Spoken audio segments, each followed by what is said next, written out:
And now, a special presentation of Riverton Wolverines soccer here on YO Today.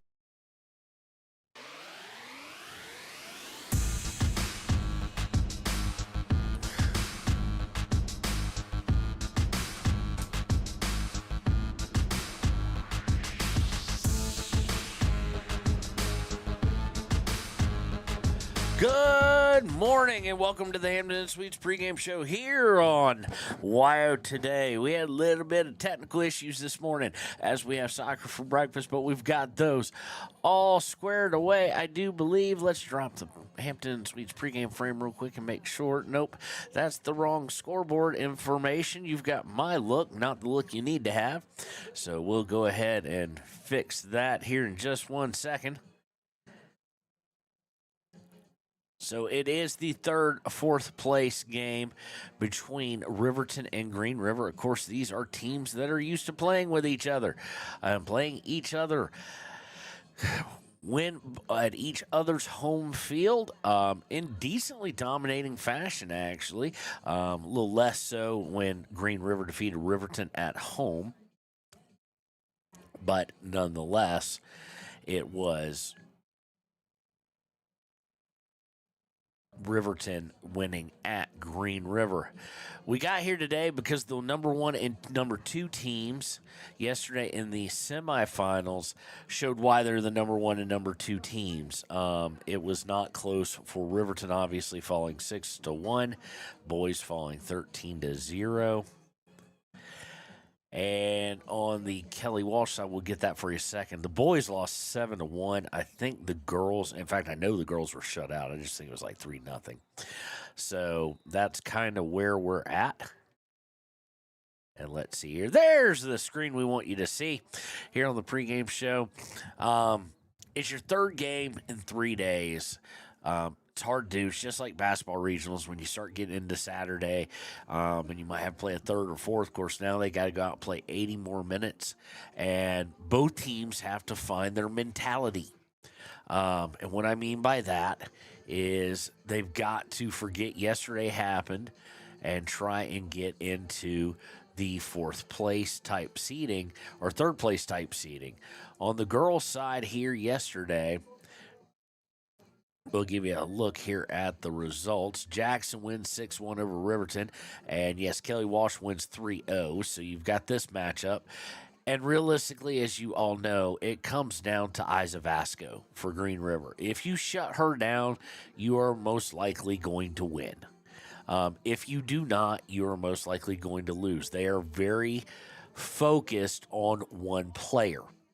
So Riverton shut her down in the first one for the most part. In the second one, they were unable to do so, and that in turn led to the loss. Of course, that game was not too awfully long ago. They faced Green River on 4/25, April 25th, lost 2-0 when they visited there. Just to give you a score update, second game of the season, Riverton won 5-1. So it's really going to come down to that. Against Green River, they allowed 14 shots at Green River, 16 at home. The big difference was the amount of shots they got. Riverton had 21 shots in the visit to Green River, only 13. And they were kind of going through a bit of an offensive struggle there, with the exception of the Star Valley game. In the regular season, they scored 2 or less in their last 6 games minus Green River. So 5 of those 6, they scored 2 or less. And that's where you had Natrona 1-0, Kelly Walsh 2-1. They did beat Natrona the second time 2-0. They lost to Green River 2-0, and they beat Rock Springs 2-0. So you'd like to see the offense kind of wake up. Depending on who wins this game today, they will be the 3 seed out of the West, which means they will face off against 3 seed out of the West will play at 2 o'clock versus the 2 seed out of the East. Loser of this game will play at Thunder Bay. That game will be at Campbell County. If Riverton were to lose this game, they will play at Thunder Basin at 9 a.m. on Thursday. So that's kind of what we're looking at, a potential 9 a.m. or 2 p.m. game on the girls' side of things. As far as the East goes on the girls' side, that 2 seed or 1 seed is either going to be Laramie or Thunder Basin. It went chalk yesterday on the girls' side, just like it has here. Number 1, Laramie advances by beating Cheyenne Central 3-1. Thunder Basin shut out Sheridan in a 2-0 win. So, key to the game is really going to be who comes out with this is a fresh new start versus who comes, this is a fresh new game, got to have the mentality, versus who comes out and wants to be on the bus. It's a little bit cooler today. The bus who wants to be home. Now, both teams could come out, and then we're in for a treat. But I think that first 10 minutes is really going to be pressing because both teams have to put, decent size log. Of course, Riverton losing by 5, but Green River being completely shut out. So, and that's the same way on the boys' side. The boys' side, you've got Riverton who lost to Jackson 13-0, but Kelly Walsh beat Green River 7-1. And it was a later goal. It was the 1. So everything has gone chalk at this tournament. The 1, 2, 3, and 4s made the semis. The 1s and 2s are in the finals. So that's where we're at. That's your Ranger keys to the game. When we return, we'll take a look at the Arapahoe First starting lineups here on WYO Today. Stay at the newly renovated Hampton Inn & Suites Riverton, proud sponsor of all sports teams, home and away. Experience the perfect blend of comfort and convenience with Hampton's top-notch amenities, including a free hot breakfast, complimentary dinner and drinks Monday through Thursday evenings, a sweet shop for snacks and essentials, a pet-friendly environment, and an indoor hot tub pool, and a fitness center to keep up with your workout routine. We've got everything you need for an exceptional stay. Reserve your stay now on our website, Hampton Inn & Suites Riverton, where comfort meets convenience. And we interrupt you with breaking news live from the Pepsi Wild Cherry aisle. Carol, can you hear us? Steve, I've never seen anything like this. The bold, refreshing, and bursting with cherry deliciousness of Pepsi Wild Cherry is, well, let's just say everyone is getting wild. Getting wild? That's right, Steve. There's dancing, binge-watching, and is that a slip and slide? They're really putting the wild in Pepsi Wild Cherry, and this on-the-scene reporter can't wait to pop, lock, and drop it. Pepsi Wild Cherry. Go ahead. Get wild. Take the next step in higher education at Central Wyoming College. Offering 2- and 4-year degree programs in a variety of fields, Central Wyoming College in Riverton is transforming lives and strengthening communities through learning, leadership, and connection. Living well isn't just about things. It's about the things that matter. Your family, your friends, and your health. For decades, Sage West Healthcare has been committed to improving the health and care of our communities. Today, we're investing more in our communities, in our people, in advanced medical technologies, and in specialized facilities, so access to better care is close to you and the things that matter most. Sage West Healthcare. Be well, live well. That's why we're here. A proud sponsor of this broadcast is Bailey Enterprises. For over 50 years, Bailey has become the name you can trust. With Pit Stop Travel Centers, you can fuel up and stock up on trip snacks at locations all over Fremont County. You can also put your trust in Bailey Tire and Auto for service to keep handy for those times when your luck runs out on the road. Refresh at the Speedway Cafe with a dine-in meal or a round of carry-out with a variety of specials to keep you going. Go with Bailey.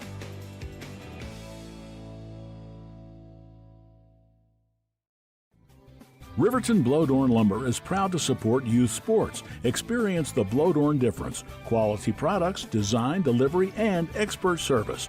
Blowdorn Lumber, 1202 North Federal in Riverton. Blowdorn Lumber. Your car or truck is an investment. When it needs repairs, you need someone you can trust to do the job right. Take it to Gunner's Automotive. They repair all makes and models of cars and trucks, from oil changes to brakes, tires, and more. Gunner's Automotive, 856-2288.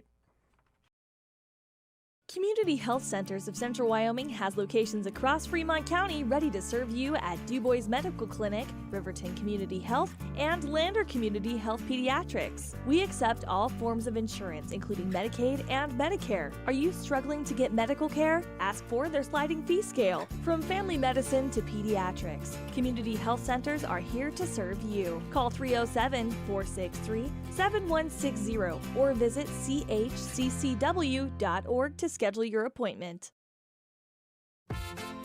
Dos Solitos is proud to support Fremont County sports teams. Enjoy bold Mexican flavors that'll have your taste buds shouting "Olé!" Follow them on Facebook, Instagram, and TikTok for updates on events and food truck locations. You need an oil change, but you don't have a lot of time. Expressway Lubes on South Federal in Riverton and Highway 789 in Lander provide a fast, professional lube oil and filter change. Expressway Lubes, locally owned and proud to support our local student athletes.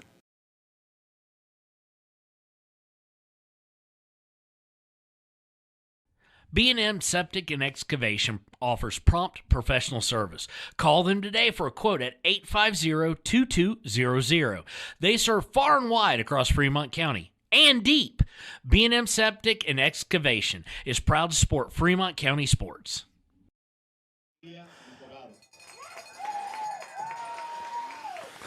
Welcome back to the Hampton Inn Suites pregame show. Time for the Rapo first starting lineup. First for the Green River Lady Wolves. You'll have in goal number 0, senior Michaela Flores. Number 5, a junior, Autumn Sachs. Number 6, senior Pamela Magana. Number 7, senior Sydney Eastman. Number 9, a freshman, Cameron Bloom. Number 11, senior Marilee Magana. Number 14, a senior Miley Mealy. Number 17, a senior Isa Vasco. Number 22, a junior Brinley Cordova. Number 27, a junior Taya Johnson. And number 28, sophomore Brooklyn Phillips. For your Riverton Lady Wolverines, same starting lineup as yesterday. And I pulled up the boys by mistake, so let's get to the girls, shall we?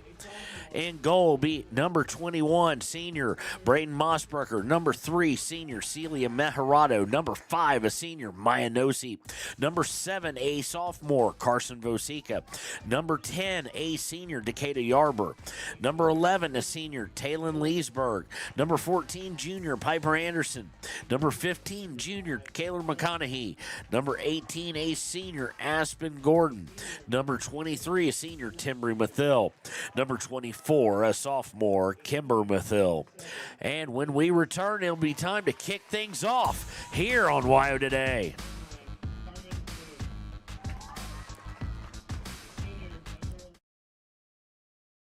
Why should your new floor come from Carpet One? Because we're passionate about the spaces our neighbors call home. We're part of your community, and we're also part of the world's largest cooperative of independently owned and operated flooring stores. So you can be sure you'll get great selection and outstanding value with every installation. Whether it's carpet, hardwood, tile, or luxury vinyl, our experts take the guesswork out of choosing the right floor. We're your local Carpet One Floor and Home, the one store for your perfect floor. Visit Lander Gambles to make your home feel like new. They will beat any competitor's price. Stop by to speak to one of the sales agents or visit LanderGambles.com. Lander Gambles will help you find the perfect product that fits your budget and lifestyle. Lander Gambles, 420 Main Street, Lander, Wyoming. Your tax pros at 219 East Main Street in Riverton, Wyoming can handle all your tax needs. Whatever your situation, we know what to do. Call 307-856-2256 today to schedule an appointment. H&R Block is open Monday through Friday, 9 a.m. to 3 p.m. Men have a way of doing things.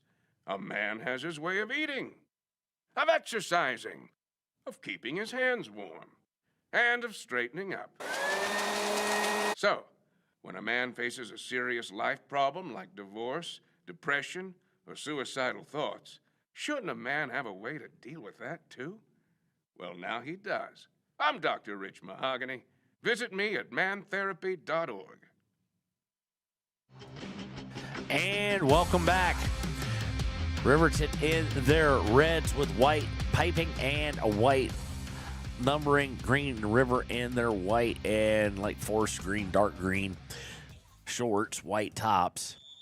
And we are underway. Green River will kick it off here on the Sage West scoreboard. 40 minutes on the clock. And Green River's going to play it all the way back to back line. Looks like they're playing a bit of a 4-4-2.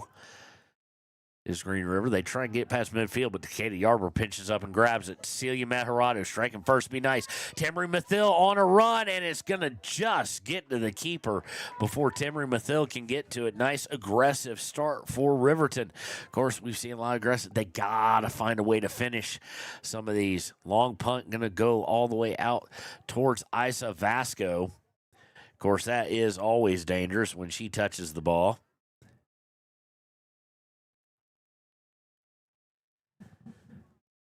Green River trying to work the far side as Vasco was turned away. Now coming back to their back line where they are pinching up everybody except for one. And why not?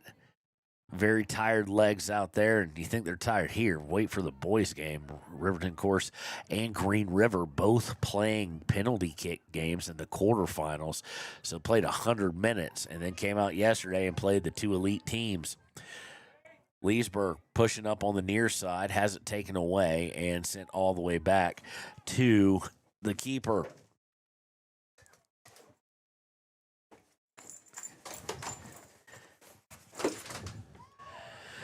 Green River trying to work the far side with possession. They get up to midfield, now crossing over. Now back to, I do believe Vasco, but can't tell from this angle. I think it is Isa Vasco. She's coming down kind of slowly towards the near side. Turn back. She's met by Leesburg, Gordon, and Temery Mathil. She centers it. Now here's a look. They're going to get pass and goal.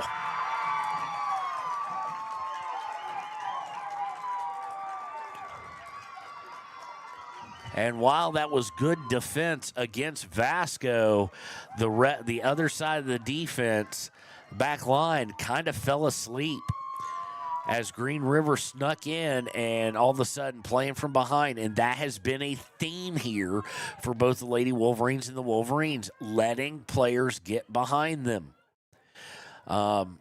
And kind of just focusing on one. Now, Isa Vasco's kind of it for them. As we said in the pregame show, she has 90-some-odd% of their goals.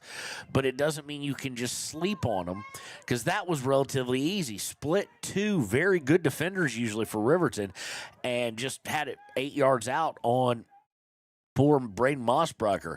Riverton trying to push up now. Vosica going to try and get to it, and she cannot. It'll go out of bounds around the Green River 8. So start out with an aggressive start, which is what we wanted to see, and then Green River strikes on their first opportunity.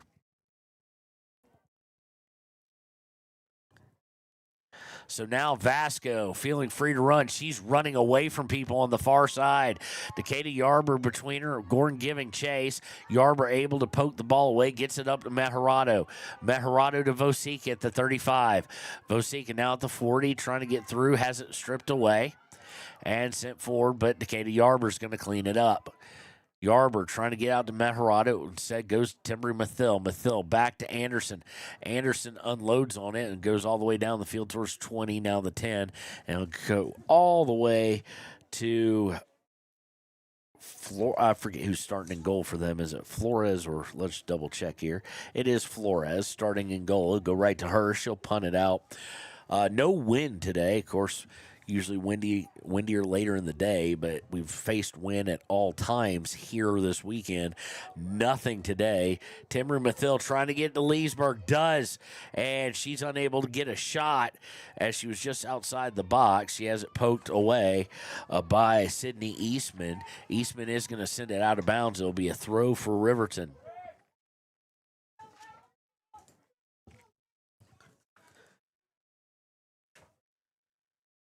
1-0 here very early. They strike in the first 2 minutes. Throw-in goes to Maya Noseep. Noseep trying to work down, and she's going to have it taken away, but does a good job shielding it, and it goes off of Green River. It will be the first set piece for either team today. This in the form of a near side corner. And you think mentally and confidence-wise, Riverton really needs to get one decently quick. This doesn't need to take 30 or 40 minutes and just bear down on cross from Mathill. Kimberly Mathill goes wide or goes far after one header, and Timmery Mathill is going to chase it down, as is Green River. It's going to go out of bounds off the Lady Wolves.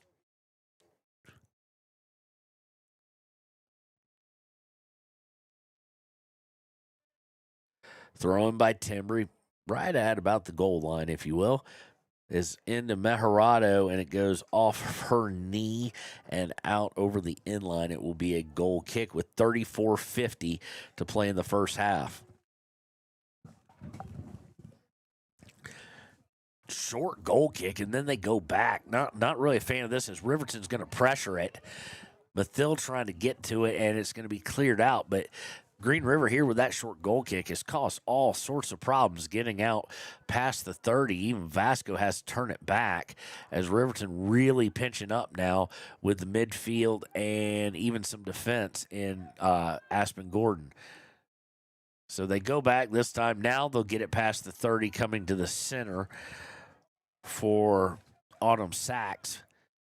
Back to Vasco, now back. Vasco has it poked away, but it does go back to Green River. And all this coming off of a short goal kick. Just now it goes out of bounds. It will be a Riverton throw.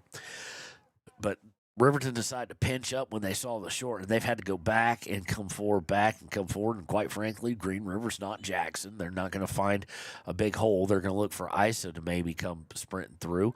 They're a good team. They're not elite. And it just caused problems. They've been better off probably clearing it out. Now center to Taylor Leesburg. She's trying to get Timbery Mathill. Cannot. Now to Vosika. Now it goes to Aspen Mathill, who's just checked in. Aspen working the far side. It's going to go out off of Aspen. 4 Riverton players there. She kind of needed to do a pullback or turn around and get either Vosika or her sister or Mejorado. So she got caught up trying to shield the ball going out of bounds, and had last touched her. Green River gets it to Vasco. Vasco has it stripped by Mejorado. Mejorado to Gordon. Mejorado to Mathill. Mathill trying to get through does. Mathill trying to set it out for Mejorado. She's in the box and misses wide right.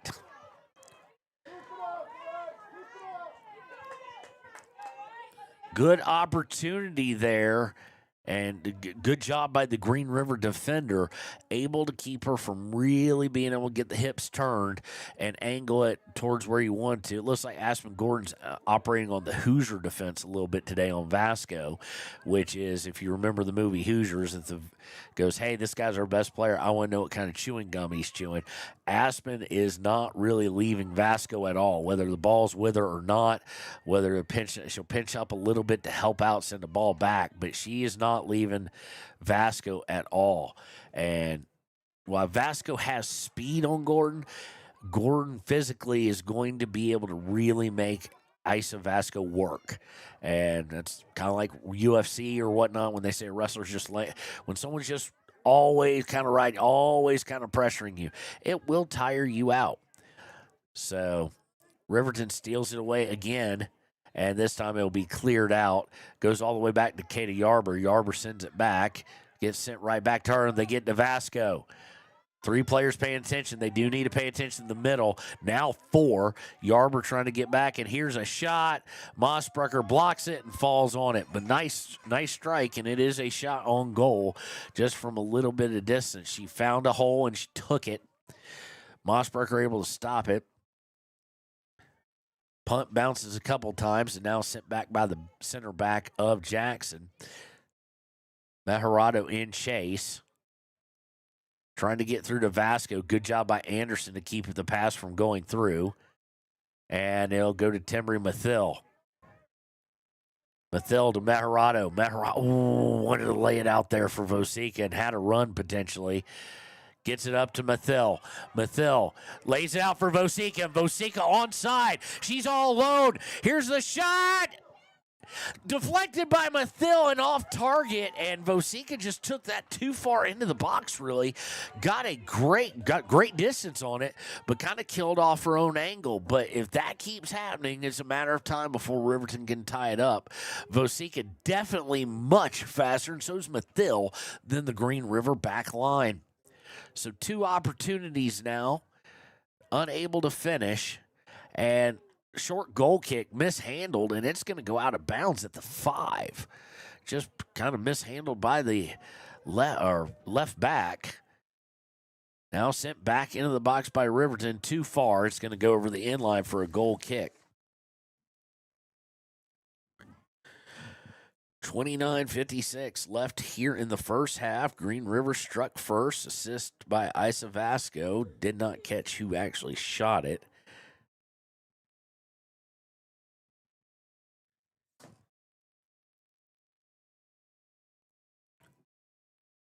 To put that in perspective,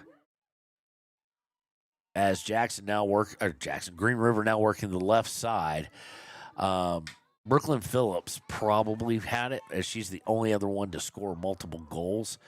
Sydney Eastman does have 2, but Isa Vasco has 43 of their 57. So, and that's coming into this weekend. So, don't know how many she had on day 1. I know she didn't have any on day 2. And she's going to strike one from 40 yards out. That's easily going to be handled slightly off target as well. Easily handled by Mossbrecker, who will look to punt it here. A little bit better. Her last punt had no spin. It was weird. And it's off the head of Green River. Vosica. No. Vosica in full sprint. It was not to the keeper yet Carson did slow up. Just a little. I'm not saying she could have gotten there, but it had been very, very close.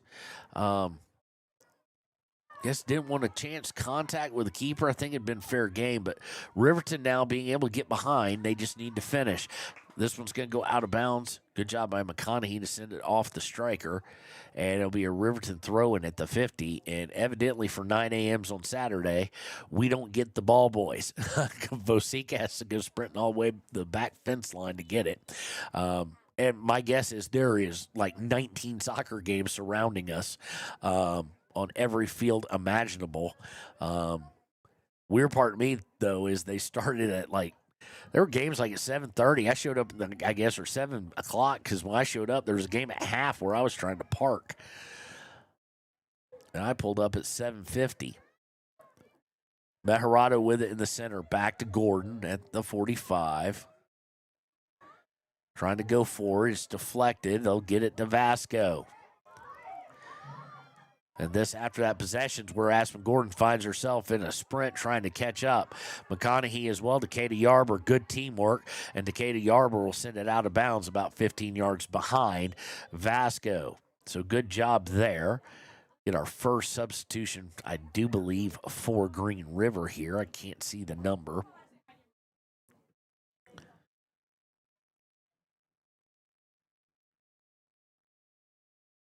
So it's thrown in and then sent right back out by Timbry Mathil. So throwing for Green River again. Throwing is headed by Decatur Yarber. Mathil trying to take it away. Now Leesburg joining the fray. Brindley Cordova with it. Tries to go back, and it goes to Celia Mejarado instead. Leesburg trying to get it through to Mejarado. Can't, but it comes right back to her. And now she's stripped by Sachs. Don't know if I'm saying that pronunciation right. It's S-A-X-V, so our apologies to her. Decatur Yarber misplays it. Vasco gets free shot, and Mossbrucker with the save. Decatur Yarber tried to play even with Vasco. Vasco, with her level of skill, able to kind of shield her off and get a look. But Mossbrucker with the nice save. Punt is going to go all the way back out of the box. I think it was last touched by Green River. So does the keeper, who's way off their line, and she brings it. It was not last touch. She brings it into the box and then picks it up. Maya Nosi giving a little bit of pressure there to make her move quicker. And this is a horrible punt, but it's not going to be able to take advantage by Riverton. Timbry Mathil sent it back, but not really aimed at Maya Nosi. and it'll go over the end line. It'll be a goal kick. But, of course, they have had their problems with goal kicks. I apologize there. My allergies just acting up today. Carson Vosico come in for Leesburg.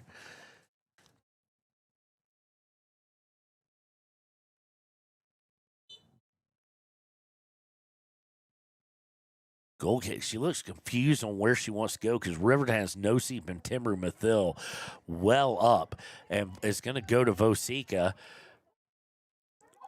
Back to Kimber Mathil. Vosica looking to get Meharado. Meharado goes back to Anderson. Anderson over to McConaughey. McConaughey had her own 45 to Meharado, and it's just too hard off. Nope, it's not. There's Aspen. There's Aspen. Never mind. Didn't see her. Gets back to Meharado, and now it's going to be sent downfield by the back line of Green River. Popped up in the air by Yarber. Vosica under it, takes off the chest, now pops it over the defender, trying to run over it, heads it over another backliner, trying to get around them and use some speed. And now back to the back line and a center back, and they'll clear it out past the 50. Kimber Mathil trying to go up and overhead. She does. Goes right to a Green River player, now trying to get to Vasco, and there is one Miss Aspen Gordon that was not having it right there. Takeda Yarber sending it right back, and now let's see if Mathil can get through. She's even with them, and it's going to go back to the back line. When Riverton can get back there, it does seem like Green River's playing on their heels, but their counter strike is what hit first and what's trying to hit now as they come up the near side with Magana, that being Pamela. And she's going to get stripped by Gordon. Gordon tries to send it out, doesn't get all the way out, but it comes right back to her, and she'll clear it out. And now they've gotten it to Vasco at about the 30. She's marked by Anderson. Vasco working to her left. Now stops the ball, trying to bait Anderson. McConaughey there with her as well. And here's the shot right to Mossbrucker. Good job by the two juniors. Just kind of bracketed. There was a little bit of room in the middle, but easily seen and easily playable for the senior keeper. And it's kind of weird. We went 4 years with the same starter in Ayana Meharado in goal, and now we're going to have three keepers in 3 years. After Ayana graduated, Mossberger graduated. And here comes a shot, partially deflected off of a Riverton center back. Not sure which one. There were three around Vasco, obviously, or three defenders, and kind of took a weird hop for Mossberger, but she's able to get it. Now here comes Riverton looking to push, and Vosica just can't get to it in time before it goes out. Throw in is going to be deflected by Vosica out of bounds, so they'll move 20 yards further downfield, and Carmen Bloom will do it again.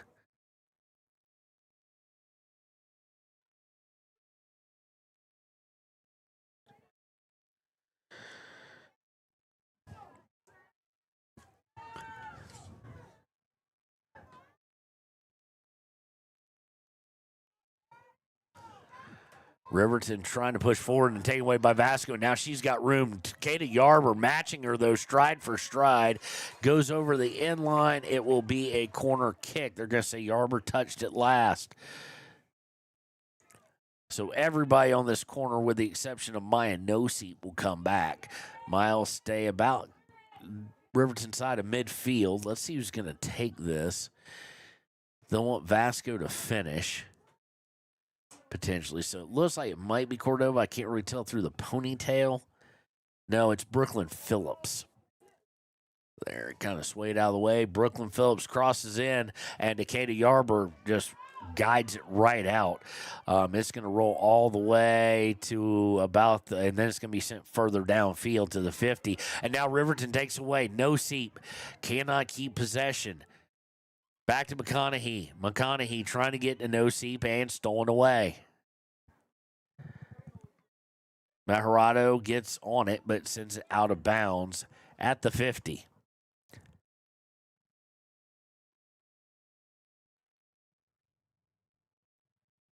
Throw in. It's going to go out of bounds off Aspen Mathil, so we'll move 20 yards closer and throw it in again. Throw in goes to Vasco, marked by Gordon. She turns, fires, and that's what I'm talking about, where she doesn't have a ton of help. Brooklyn Phillips really is the only other major goal scorer, because that was really, in my opinion, even up 1-0. Not a great shot. It was from about 35 yards out. Gordon right there, keeper just kind of guiding over, and she struck it well high. There was someone on the right in Sydney Eastman, who was wide open. No one had marked her. They'd kind of forgotten about her in paying attention to Vasco, and she either didn't see her or didn't want to see her. One of the two. It goes out of bounds here, saved from going over the end line. Riverton playing on their back heels a little bit, throwing towards the boxes to Vasco. Of course, she's marked by Gordon. Now she is close enough. You don't want to let anything. Now she looks across into the middle, and Piper Anderson's going to send it out to the 25. Mejarado pressuring. They kick it back to the 40, and now sending it back in. And Isa Vasco's well offsides. Mossberger will clean it up anyway, but the flag was up. Actually, and a free kick will be at about the 19. I was about to say, that's the one player you're not gonna let get offsides a whole lot, because she's not gonna be wide open unless she's offsides, or shouldn't be. Here they come again to Vasco. It's gonna go back to Gordon. Gordon will go all the way back to Mossbrucker. Mossbrucker will unleash it, trying to get it downfield. And they do. Vosika's got help now. Timmery Mathil coming with her. And Vosika tries to send it out or send it forward, and no one was there yet. Misplayed by Green River on trying to get clear. Aspen Mathil gets hold of it. She's on the side of the box. She's going to go towards the end line. And that's one of the problems we've had with the younger folks. They're going to get more seasoned with it. She kept dribbling towards the end line, wasn't looking for the cross, and it goes over for a goal kick. So they need to be looking to cross it just a little bit earlier. That will come. I mean, of course, two of the best offensive players we have, or upcoming ones that we'll have next year. Carson Vosika, obviously only a sophomore, and Aspen Mathil, only a freshman. So the future is bright in the offensive area for Riverton soccer. Just right there, she dribbled it all the way to the end line. Here comes Vasco. Now she's going to share it on the outside. Takeda Yarber's going to beat Eastman to it, though, and sends it out of bounds around the 15. So the field kind of starting to tilt a little bit towards Green River, who leads 1-0. Riverton had a couple of really good opportunities early. Right now, it seems like they're just able to clear it. They get it to Vosika. Vosika to Mathil. Now, if they can get to it, they've got people coming. Mejarado chasing on, and luckily for Green River, they're going to get it back to Flores just in time and start to come out on the near side. Kimber Mathil able to get a boot on it, which unfortunately has the unintended consequences of getting it over to Vasco. And she was unable to get it going forward. Gordon there, so's Mejarado actually at midfield. Mathil giving chase. Gordon will send it out of bounds as they look to center it. 16:55 left here in the first half. 1-0, and it's been 1-0 since about less than 2 minutes into the game. Throw in by Kimber. It's going to be sent right back out. She'll do it again about 3 yards closer to midfield. Substitution coming in looks to be Maya Nosip coming in for Timbery Mathil.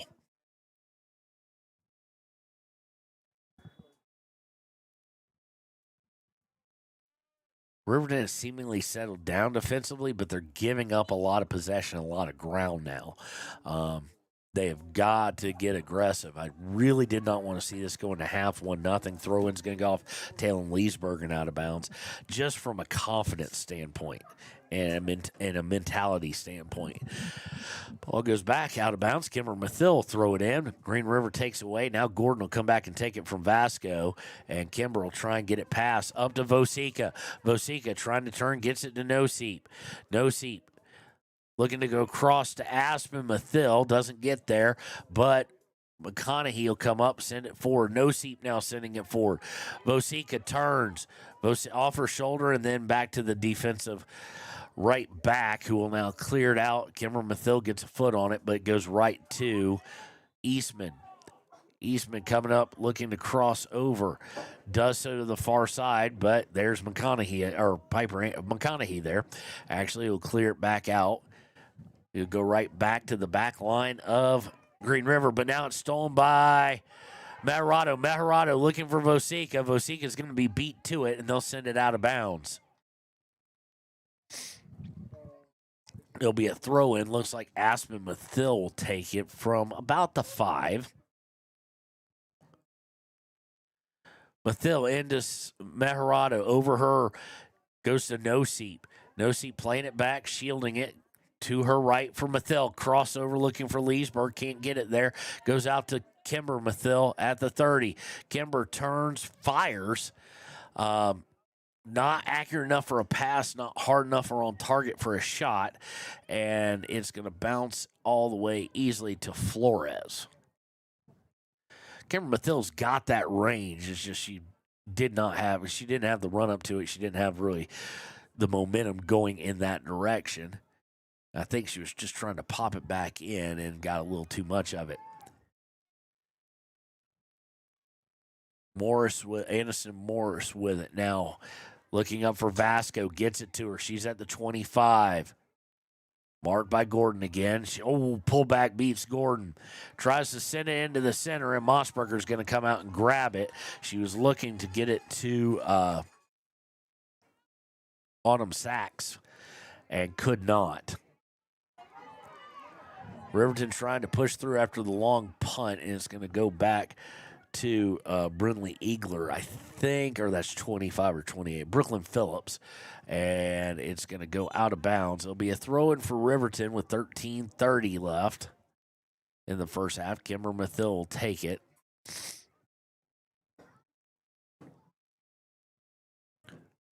Timber Mathil coming back in. She'll replace Leesburg.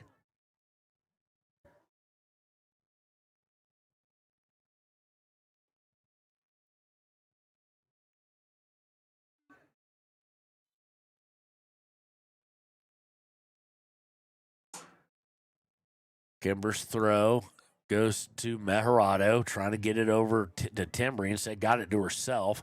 She'll look to cross, and it'll be deflected out of bounds by Angelica Martinez.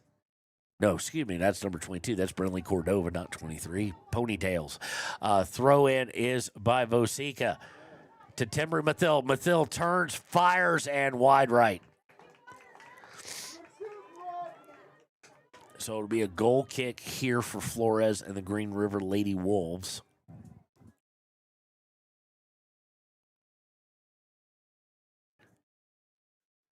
I'm going to guess on Autumn Sachs that the V at the end that they have here on is a typo, because looking up the team picture, it's just spelled sax, like the musical instrument. So we'll go with that. So trying to add a V on the end when we say her name. Green River now, of course, it's Vasco. Vasco well downfield, though, and goes well into our own territory, and they'll cross it over, looking for Magana. Magana to Cordova. Taken away by Vosica. To Maharado. Maharado tries a pullback. No one there to try and keep from giving it up. Now looking to cross over. They do. Looking on the outside now. Eastman on this near side. Too much on it, and it will go out of bounds with 11 and a half minutes left in the first half.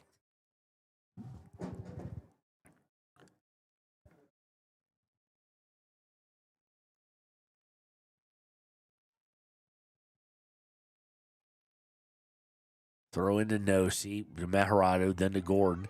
And now going to be sent long by Anderson. Trying to run onto its Noseep and Timbri Mathil. Cannot get to it. Goes out to the right side. McConaughey trying to get it back. Does so and goes back to Decatur Yarber. Yarber to Meharado. Meharado on the outside. Now long pass. Timbri Mathil giving run, but it's going to go into the box and roll to Flores.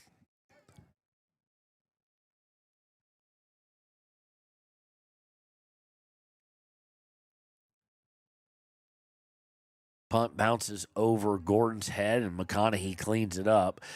Charging Green River makes it a little bit harder. Now Anderson will go for it. Anderson out to Vosica. Vosica back to Kimber Mathil. Back to Vosica at the 50. Vosica looking to go up to Noseep, and it's going to be should be a handball. It is, as it bounced up into the side of Green River. It'll be a free kick from about the 30. So Kimber Mathil.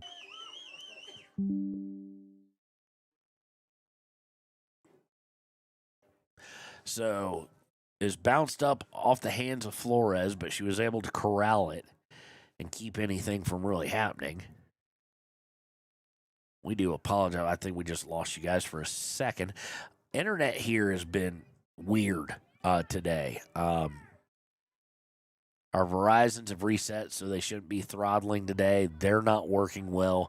We're on my AT&T phone, which works really well in Jackson usually, and it's kind of acting up a bit. Not sure if there's an internet issue here or a cellular signal here. They don't have Wi-Fi where we can broadcast in the stadium, so which is funny because I would have thought Jackson might have its own satellite. I kid. Riverton with it now. They go back to Kimber. Kimber to Vosica on the near side. Vosica gives it right back. Kimber pressured. Tries to get to Meharado. Meharado to keep possession. Does a split.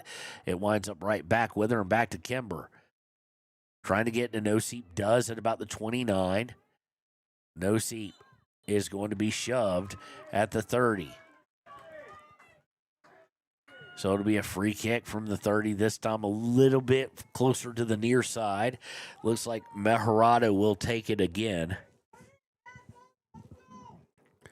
See if she kind of leaves it short so a runner can get to it. That's a 40-yard shot, so it's hard to get a lot on it.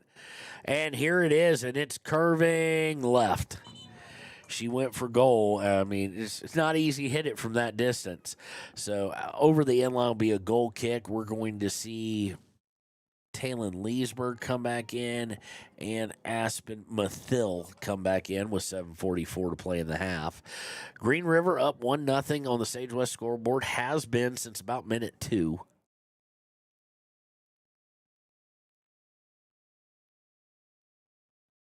Of course, if you're Riverton, and if you're Green River for that matter, you'd like to get the win today.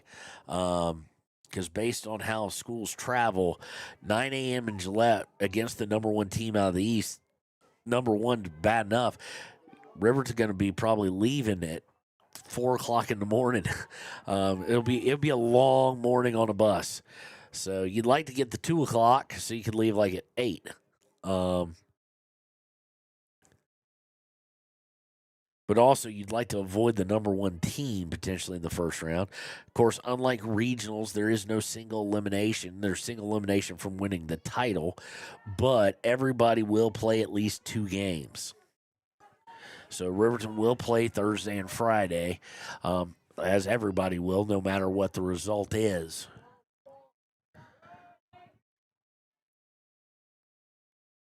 Trying to push forward is Green River now with Sydney Eastman on the near side. Has it taken away by Aspen Mathil, but sent right back. Goes to Anderson. Anderson looking to turn. Rushed it a bit. Got a weird backspin. Talon Leesburg's going to get called for the foul all day long on that. She just shoved her in the back. So it's going to be a free kick from not sure where. Far enough away where they're not going to have Vasco take it, it seems. It's at the 40. So they're not really going on goal. They're going to run it more like a corner with some direction, and it clears everybody and goes right to Braden. handled nicely. Got to meet the entire Mossbreaker clan that's down here. I forget one of the reasons we probably have so many fans that came down is we got a lot of seniors on these teams, and of course they're going back after this game and get ready to graduate. So graduation tomorrow. It has been, in case you haven't heard, ball's going to hit the ref here, so we'll get a whistle and he'll do the little drop puck thing. But in case you just living under a rock and hadn't heard, graduation has been moved. It will be at 10 a.m. They're trying to get under the weather because tomorrow night we got some snow possibly rolling in, but at least some cold rain possibly as well. So it is at 10 a.m. And, of course, it is at the football stadium with the gym floor and bleachers all being replaced. So it will be there tomorrow at 10 a.m. And we'll congratulate the seniors, hopefully, if I remember, before we go off the air. Long pass, but it's going to go sailing over the head of my Nosip and go right to Flores. So for these soccer players, busy weekend.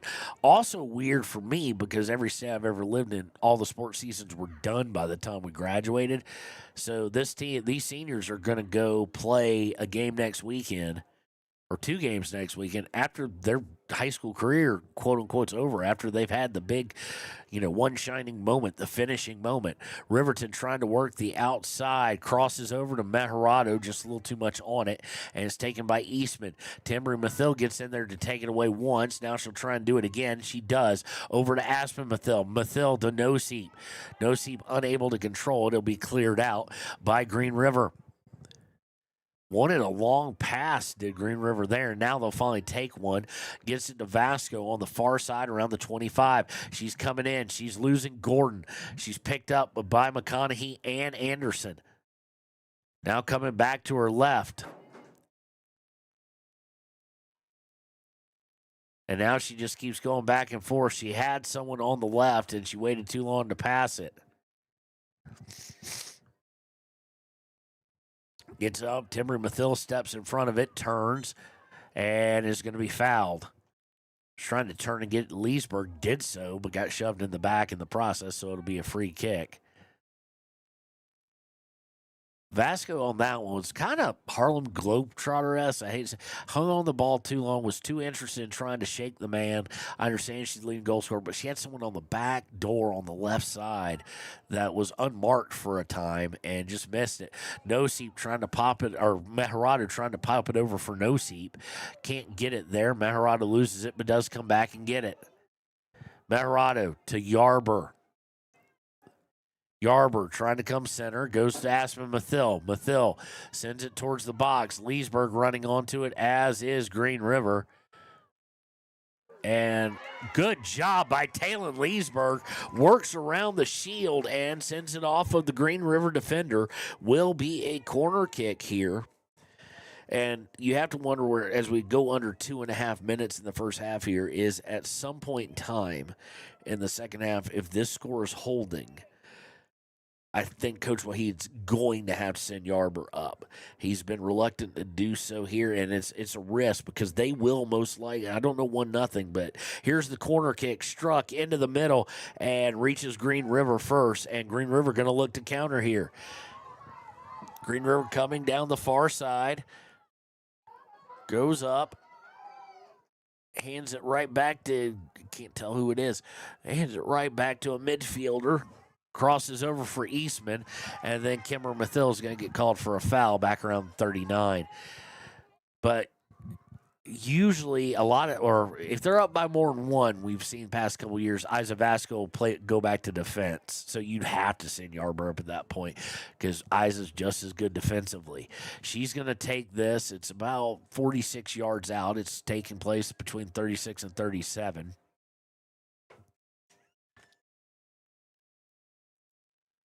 She's going to go for goal, and it's too high, maybe a little bit to the right, but too high and over. So the score remained 1-0 with 1:13 left in the first half on the Sage West scoreboard. But I think you're going to have to take the risk. Potentially at some point in a 1-0 game. Meharado gets stripped from behind after receiving the goal kick.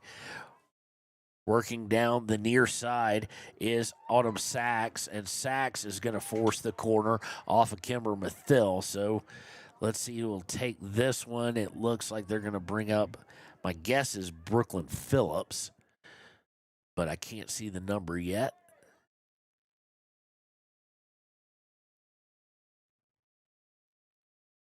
And that's exactly who it is. It's Brooklyn Phillips, one of the captains. Captain is only a sophomore. They have 4 of them. And this corner is going to wind up on top of the goal. And Mossberger's having the hardest time getting it off the top of the goal. Finally, somebody on the side. Now we have ball boy is going to roll one in as the ball is just now behind. It kept hitting the crossbar on the football goalpost, and she sends it right out as we only had about 5 seconds left by the time we got the ball in, and that is your half.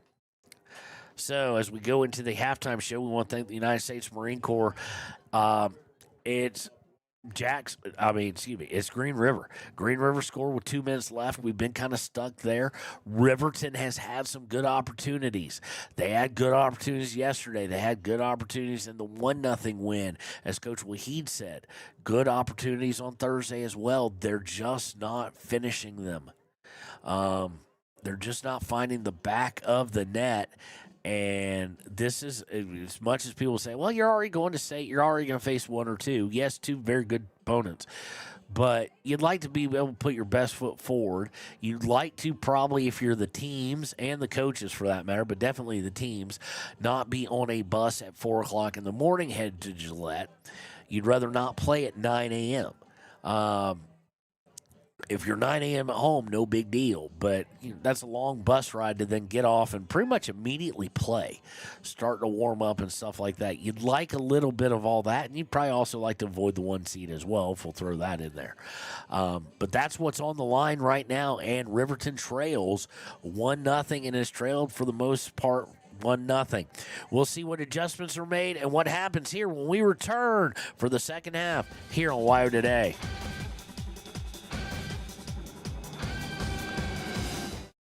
High Plains Power is a Touchstone Energy Cooperative. What does that mean for you as a Rural Electric Association member? It all comes down to 7 principles: open membership, 1 voice, 1 vote, member benefits, independence, education, cooperation, and community. To understand how it all works, we're headed back in time.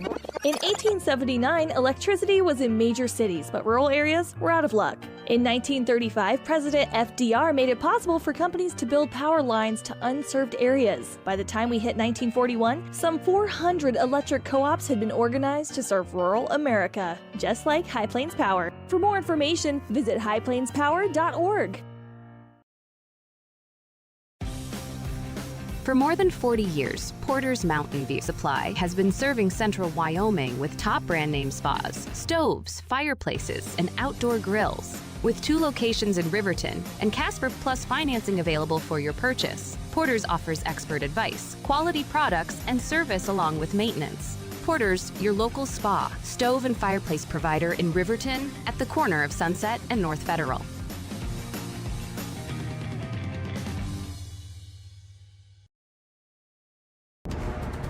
Exploding at 200 miles per hour. Airbags pack a punch. Until age 13, stay buckled up in the back seat. Buckle up, Wyoming. It's the law. Arapahoe First is proud to support all Fremont County athletes. Just like the hard work you put into every game, we're here for tribal and non-tribal members alike. Wishing every athlete a season of strength and success. Call 307-463-4185 to discover what Arapahoe First can do for you. Grand Altitude Federal Credit Union is more than a place to bank. It's a partner in every financial journey. From checking and savings to auto loans and mortgages, they give members the tools to move forward. Known for local service and decisions made right here in Wyoming, their team offers trusted guidance every step of the way. Proud supporters of all Wyoming sports teams, they're as committed to the community as they are to their members. Grand Altitude Federal Credit Union. Your money, your goals, your altitude. If you're planning home improvement projects, look no further than Valley Lumber. They provide nothing but the best from lumber, power tools, hardware, paint, plumbing supplies. If you need it, they have it. Valley Lumber at 290 North 2nd Street in Lander. Warm Valley Health in Fort Washakie is a full-service medical provider. With integrated care teams, you're always able to reach someone in your medical team. Warm Valley Health provides primary care, nephrology, podiatry, optometry, pharmaceutical, along with other services. New to Warm Valley is pediatrics and OB care. Walk-ins are welcome. That's Warm Valley Health, located at 29 Black Coal Drive in Fort Washakie. Call today, 307-332-7300. Down! Set! Midway! Midway! Midway! Come to Midway Auto and RV and score big when buying a car, truck, or SUV. Every vehicle goes through a 100-point inspection, and every vehicle comes with a warranty. Our Super Bowl is giving our customers the friendliest service, the easiest buying process, and the best deal possible. Treat Midway like the home team. We always make the best play for our customers. Come experience the Midway difference, where you're not just a customer, you're part of the Midway family. Heinz General Store has been the grocery store of choice for the Fort Washakie area since 1945. For this week's special, see their website at heinzgeneralstore.net. And for convenient shopping this winter, click on Heinz Online, download the app, and shop in the comfort of home. Schedule a convenient pickup time, and the team at Heinz General Store will do the rest. Heinz General Store says good luck to all Fremont County teams. Take the next step in higher education at Central Wyoming College. Offering 2- and 4-year degree programs in a variety of fields, Central Wyoming College is transforming lives and strengthening communities through learning, leadership, and connection. I'm Winslow Friday, Director of the Wind River Intertribal Council Department of Transportation. It makes me and my crew happy when you buckle up. It just might save your life. I'm gonna get us home. Buckle up for life, Wyoming! Midway operates our 4 showrooms as one location, giving you by far the biggest selection of inventory in the region.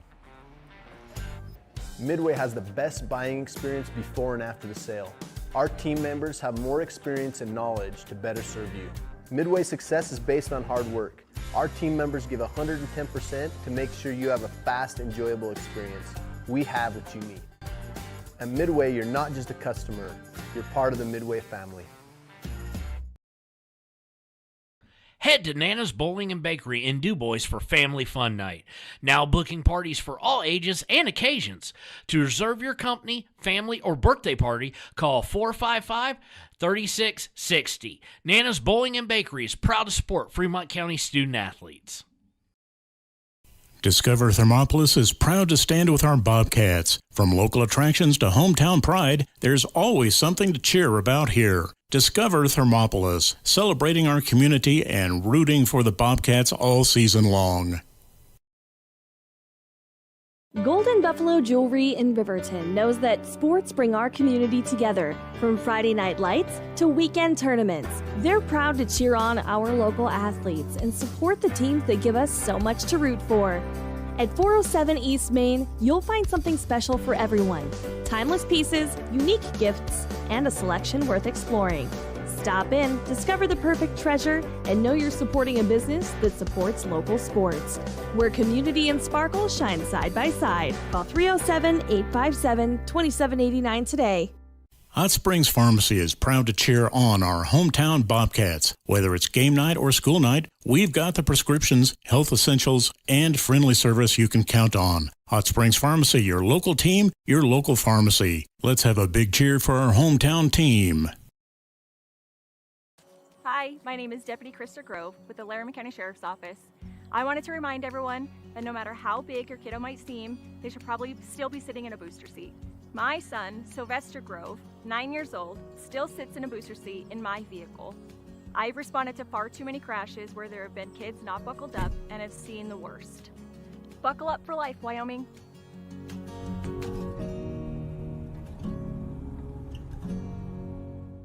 Life moves fast, and Range Internet is your high-speed partner. From working the ranch, running your business, or just out having fun. $80 1-gig internet from Range keeps you going at life speed. Fast and reliable service, all backed by local experts with the latest in online security. Only $80 a month, with no contracts and no phone lines required. Don't just follow the herd. Lead the way. Visit range.net and discover how $80 1-gig internet can help you live your West life. Stay at the newly renovated Hampton Inn & Suites Riverton, proud sponsor of all sports teams, home and away. Experience the perfect blend of comfort and convenience with Hampton's top-notch amenities, including a free hot breakfast, complimentary dinner and drinks Monday through Thursday evenings, a sweet shop for snacks and essentials, a pet-friendly environment and an indoor hot tub pool, and a fitness center to keep up with your workout routine. We've got everything you need for an exceptional stay. Reserve your stay now on our website, Hampton Inn & Suites Riverton, where comfort meets convenience.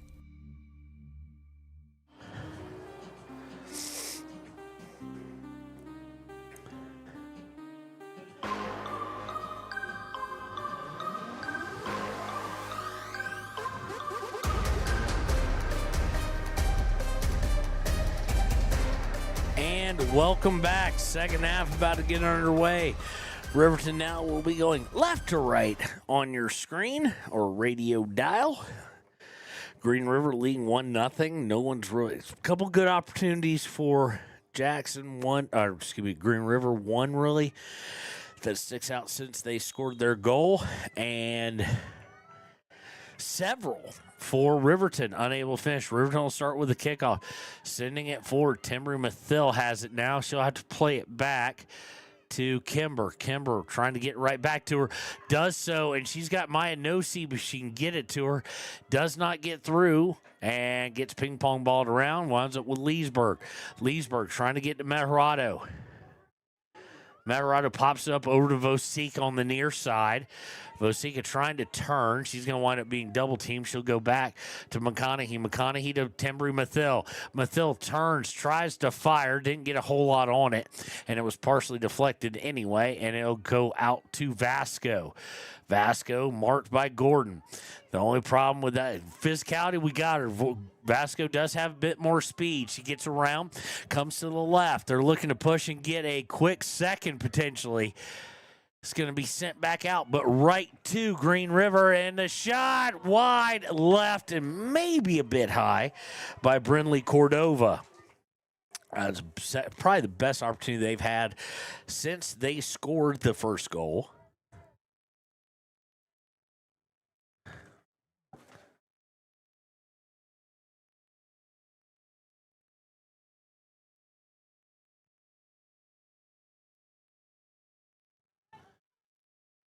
Punt is going to wind up in Vasco's hands. She's marked by both Timber and Gordon, and she decides to give it up. Meharado trying to steal it, cannot. They come over to Cordova on the left.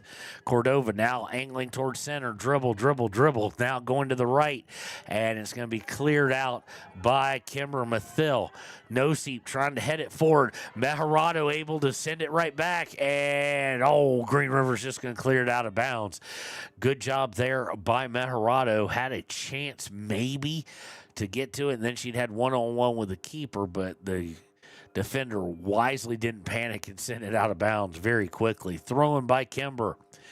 Going to be headed right to Vasco as it went right to a Green River player. Vasco working the far sideline. Beats Gordon. Now putting distance. Going to beat Kimber Mathil.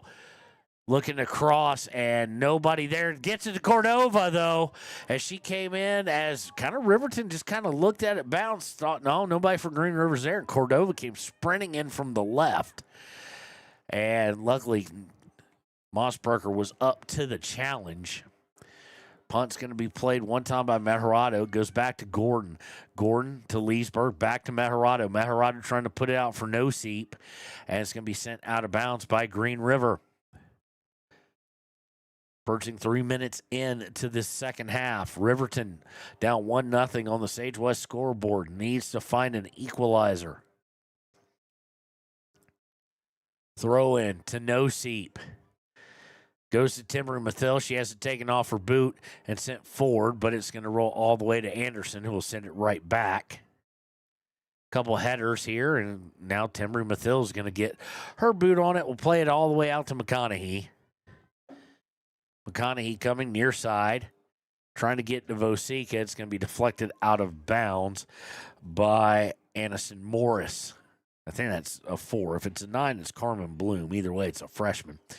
Throw in goes over the head of Mejarado. Now comes back to her from no seat. Mejarado looking to go center. Get Timbry Mathill. Can't get through. Mejarado gets it back now, going out left for Kimber. Kimber thought about a cross. Now tries to get through and cannot as she tried to go through Eastman.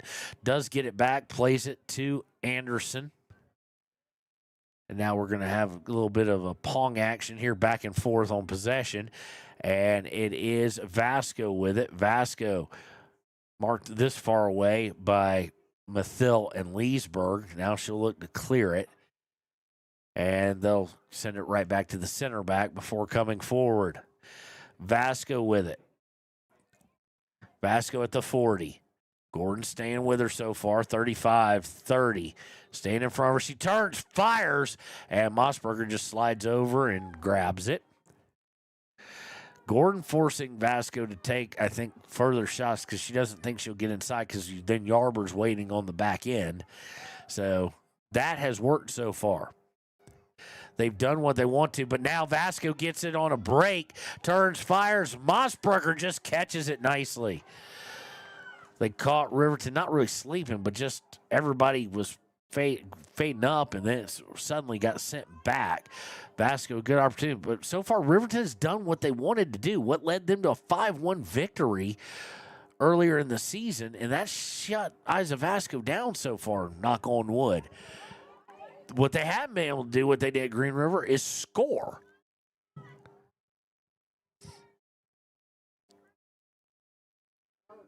Much like, dare I say it, Riverton playing a bit timid. They didn't come out that way, but ever since the first goal, they've kind of gone to that.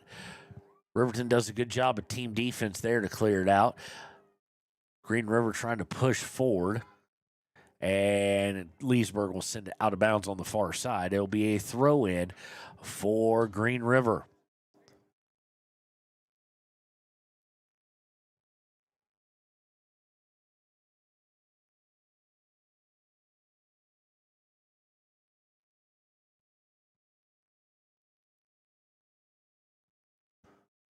Out of bounds after the throw-in. It'll be a throw-in for Riverton here.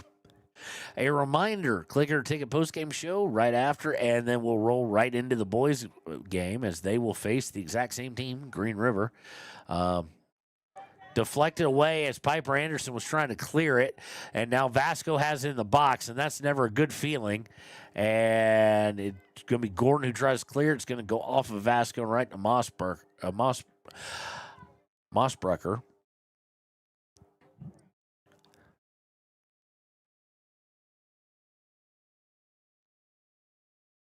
Punt winds up with Gordon. Gordon tries to send it to Maya Nosey. Just too many bodies to get through, and Green River comes away with it. Green River looking for the long pass. Anderson able to get in front of it to begin with, and now McConaughey chasing it down, and she's going to not really be able to keep it in. She gets a few feet forward before it does, but not really able to turn on it. Throw in here. They try and get it to Taya Johnson. Johnson back to Bloom. Now looking to center, and Riverton sends it forward. Mejarado with it. Mejarado trying to pop it up for Noseep. Noseep giving chase. And Green River comes away with it. Looking to center, and they do for Autumn Sachs. Taken away momentarily by Mathill, but Sachs gets it back, and they'll send it forward where McConaughey will pop it up out of bounds about the 40-yard line. Throw in by Green River.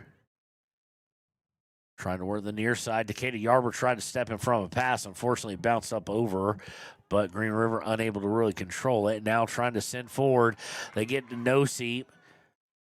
coming on, and Vosica looks visibly tired at this point. Let's see if that's going to be a substitution for her that's standing over there, because normally you'd see her on that dead sprint as Noseep tried to send it that way. Back to McConaughey, and now it'll be up to Vasco as McConaughey tried to send it in the box. Gordon on the mark. McConaughey trying to get back in a hurry. Mathil, Anderson, and Yarber back there trying to get an open look. Good job by Kimber to slide in there for the help. Now Aspen Gordon will take over in the middle. Turns, fires. Mossbrecher with the save. Left it out there for a rebound, but got out and kicked it out towards the 25, where it'll be touched by Green River. They do keep it in bounds. Coming down, they're going to have an open cross here. That's dangerous. And nope, offsides. Not sure how offsides or a foul, one of the two. It is going to be a foul against Riverton, actually. Going towards the inline. Vasco's going to take it about a yard and a half from the inline and on the edge of the box on the far side. So dangerous play here. Mossbrecher at the moment on her near post. Everybody back with the exception of Noseep, which is kind of the defensive set in these situations. Vasco into the middle, popped up and over, and it was popped up and over by a Riverton defender. It will be a corner kick. So dangerous moment here as we approach 30 minutes left in regulation.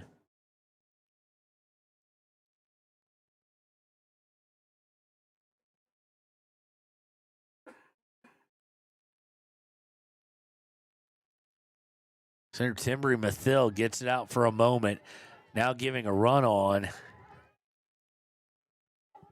And it's going to bounce. Bounces over the defender. Mathil and Leesburg both there. It's crowded as all get out at the moment over there. And now it's going to be cleared out. And nope, Isa Vasco was offsides. Thought she was. The flag was a little delayed, but it did come out. It's at the 28-yard line.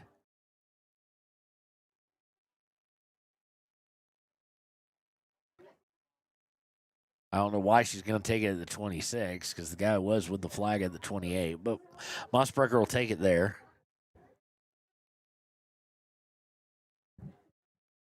Sends it, sorts out. We had a hand up by the ref, not sure why. But it's going to be taken by Vasco. Vasco coming down on the right side hash.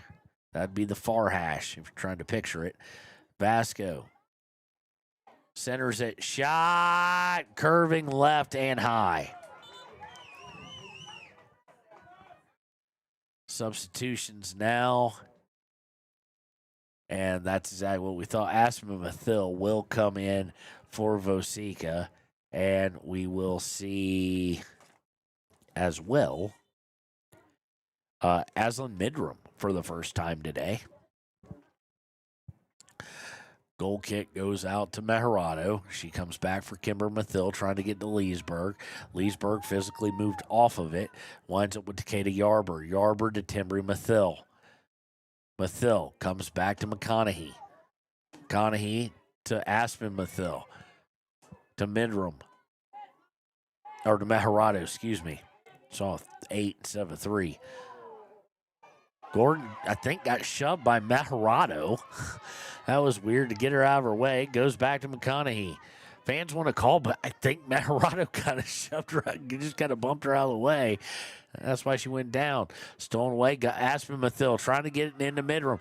Now Timbry Mathil on a chase, and it's going to be cleared out to the far side. Kimber Mathil will try and send it back in. Gets away. Meharado tries to steal it, and now they've got something working here down the middle. Coming on the outside, Aspen Mathil in chase. Mishandling it is Magana. Magana has it stripped now from behind. McConaughey will send it out of bounds, and it'll be a throw-in for Green River.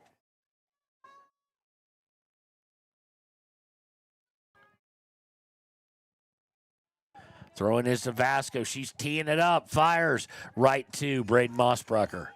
Had that well read. Mossbreaker's punt got all of that one. Goes about the opposite 43. Sent back, but now Kimber Mathill pop it over. And then now Green River will pop it up. Kimber Mathill trying to send it forward for Leesburg. Leesburg trying to work forward. Gets through nicely to Mejorado. Mejorado almost taken down, stays with her bounce, and goes out to Leesburg. Leesburg trying to lay it out for Timber Mathill, but too much on it. It's just that's been kind of the second half here. Too much or not enough on some passes. It winds up with Vasco, and she's just going to try and make a beeline. Yarber now in front of her, as is McConaughey. Good job as they make her peel off.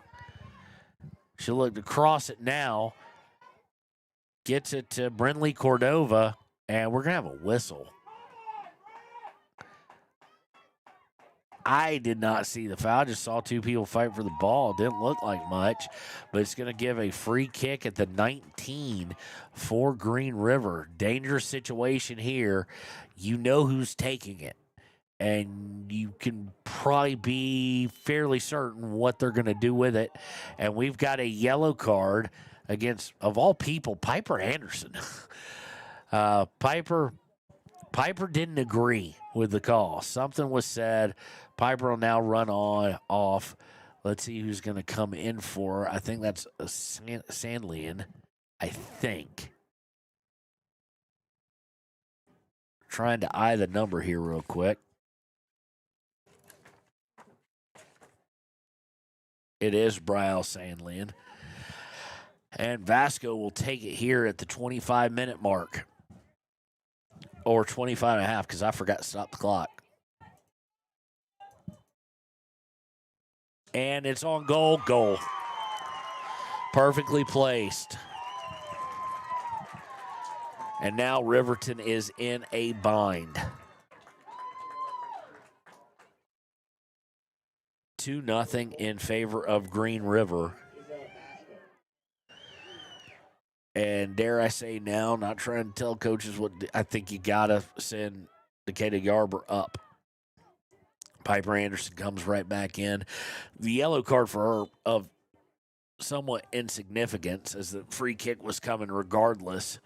But Riverton in a world of hurt. Let's see here. And Yarber, just like that, is playing up. Let's see who will be back there with her. It's Timber Mathill who's taking place in the back. And looking for a cross. Sandlian looking, or not Sandlian, I just brain farted on you guys.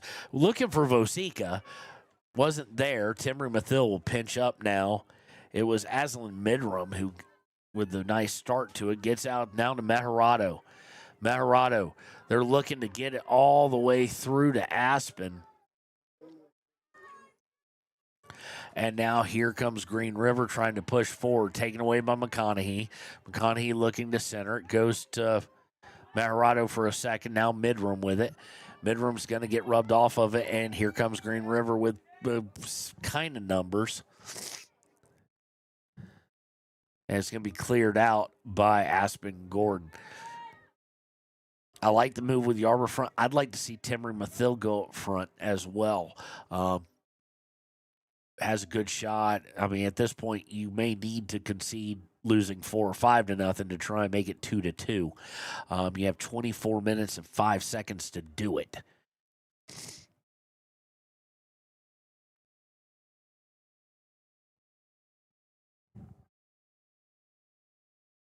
Vosica trying to cross over, but again, the offensive woes for Riverton somewhat continue, and they're mainly a second half of the season woe. Like we said, 5 of the last 6, 2 goals or less, with the one exception being Star Valley, of course, who was in last place and did not qualify for this tournament. Now, they won some games along the way because their defense is real good. Vasco into the box, looks to cross, does, and it's cleared out by, I think that's Aspen. And they'll look to send it out, Will Mejorado, just to get it out to the sideline and reset.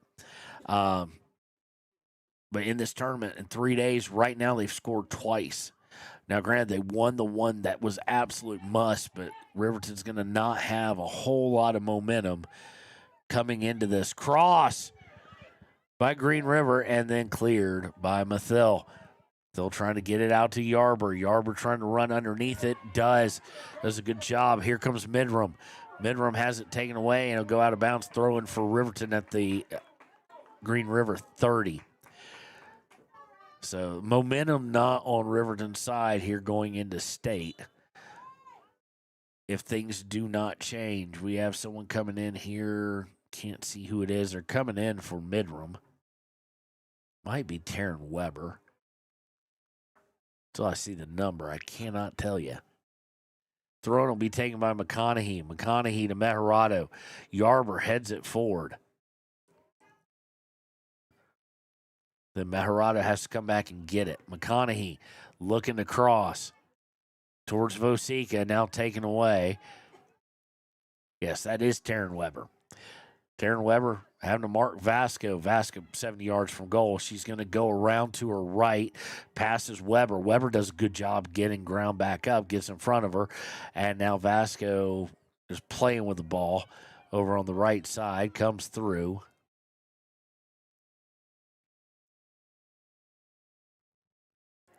Tries to cross it, initially deflected by Piper Anderson. Now McConaughey. McConaughey will look to clear it. Doesn't get clear, but winds up with Aspen Gordon. To Vasco. Vasco works past one, works past Kimber, looks, fires, deflected by Timbry, and it'll be a corner kick as we're approaching 21 minutes left to play here. 21-15 right now. And Riverton needing 2.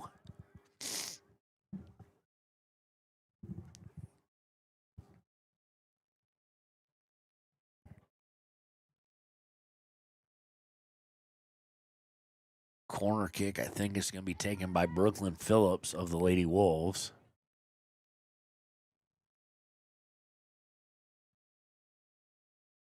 It is. Here it comes. Mossberger gets a palm on it, and rebound is sent back, but wide left. If that had been on target for Cordova, it would have been an easy goal, as Mossberger had to come over and play the initial deflection off the corner on the near side to the corner.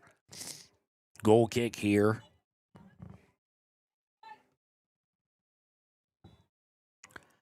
Tries to get Yarber, and I think we're going to get a handball against somebody for Green River. I think it just bounced up. Nothing intentional, and that is exactly what we get. It'll be a free kick.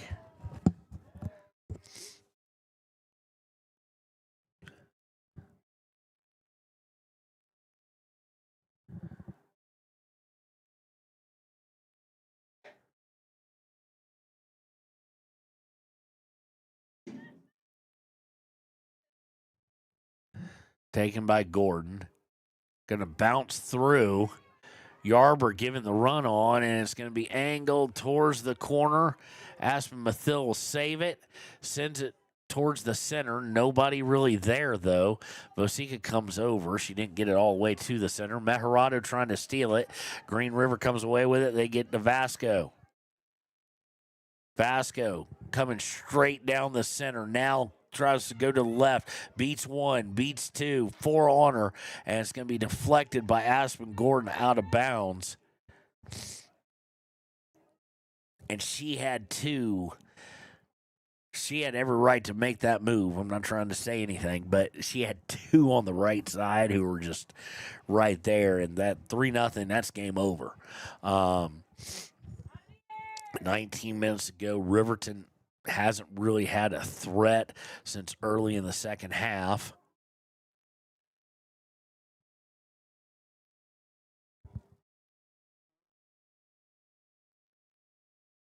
Both teams look a little bit tired. Of course, Riverton looks more tired. Header, and Mossberger with a beautiful save off the corner to keep Riverton at least with some hope alive. And both teams are looking a little tired. Of course, Green River with a lead, not looking quite as tired. That adrenaline helps there. You think the boys' game could be interesting. 2 teams, again, both went to penalty kicks in their first game. possibly not a lot of legs back. Riverton should get Peyton Larson back. They're still going to be short Austin Romero, obviously, in the concussion protocol. But Larson served his time, so to speak. Vasco up to the 15, fires, goal. And that is probably going to end it. Vasco got free. That's the thing you've got to do is, as I said in pregame, you shut down Vasco, you got a good chance. Even down 1-0, they'd shut down Vasco. Not since. She's gotten 2 here in the second half. I thoroughly anticipate that she will segue back to defense now. That's usually what they do when they get comfortable. But we'll see how that goes. Riverton now facing the unenviable task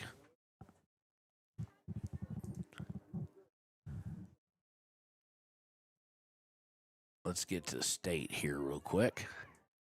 As Riverton get no seat. Now free. Can she get it? She can't get, just couldn't get anything on it.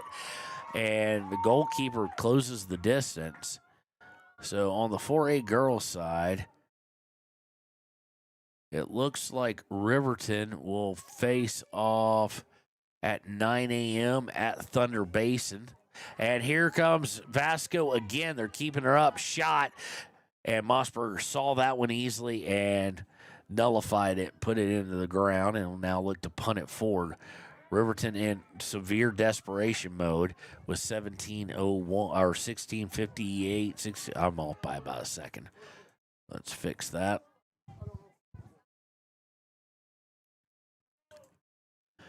They will play at Thunder Basin on Thursday at 9 a.m.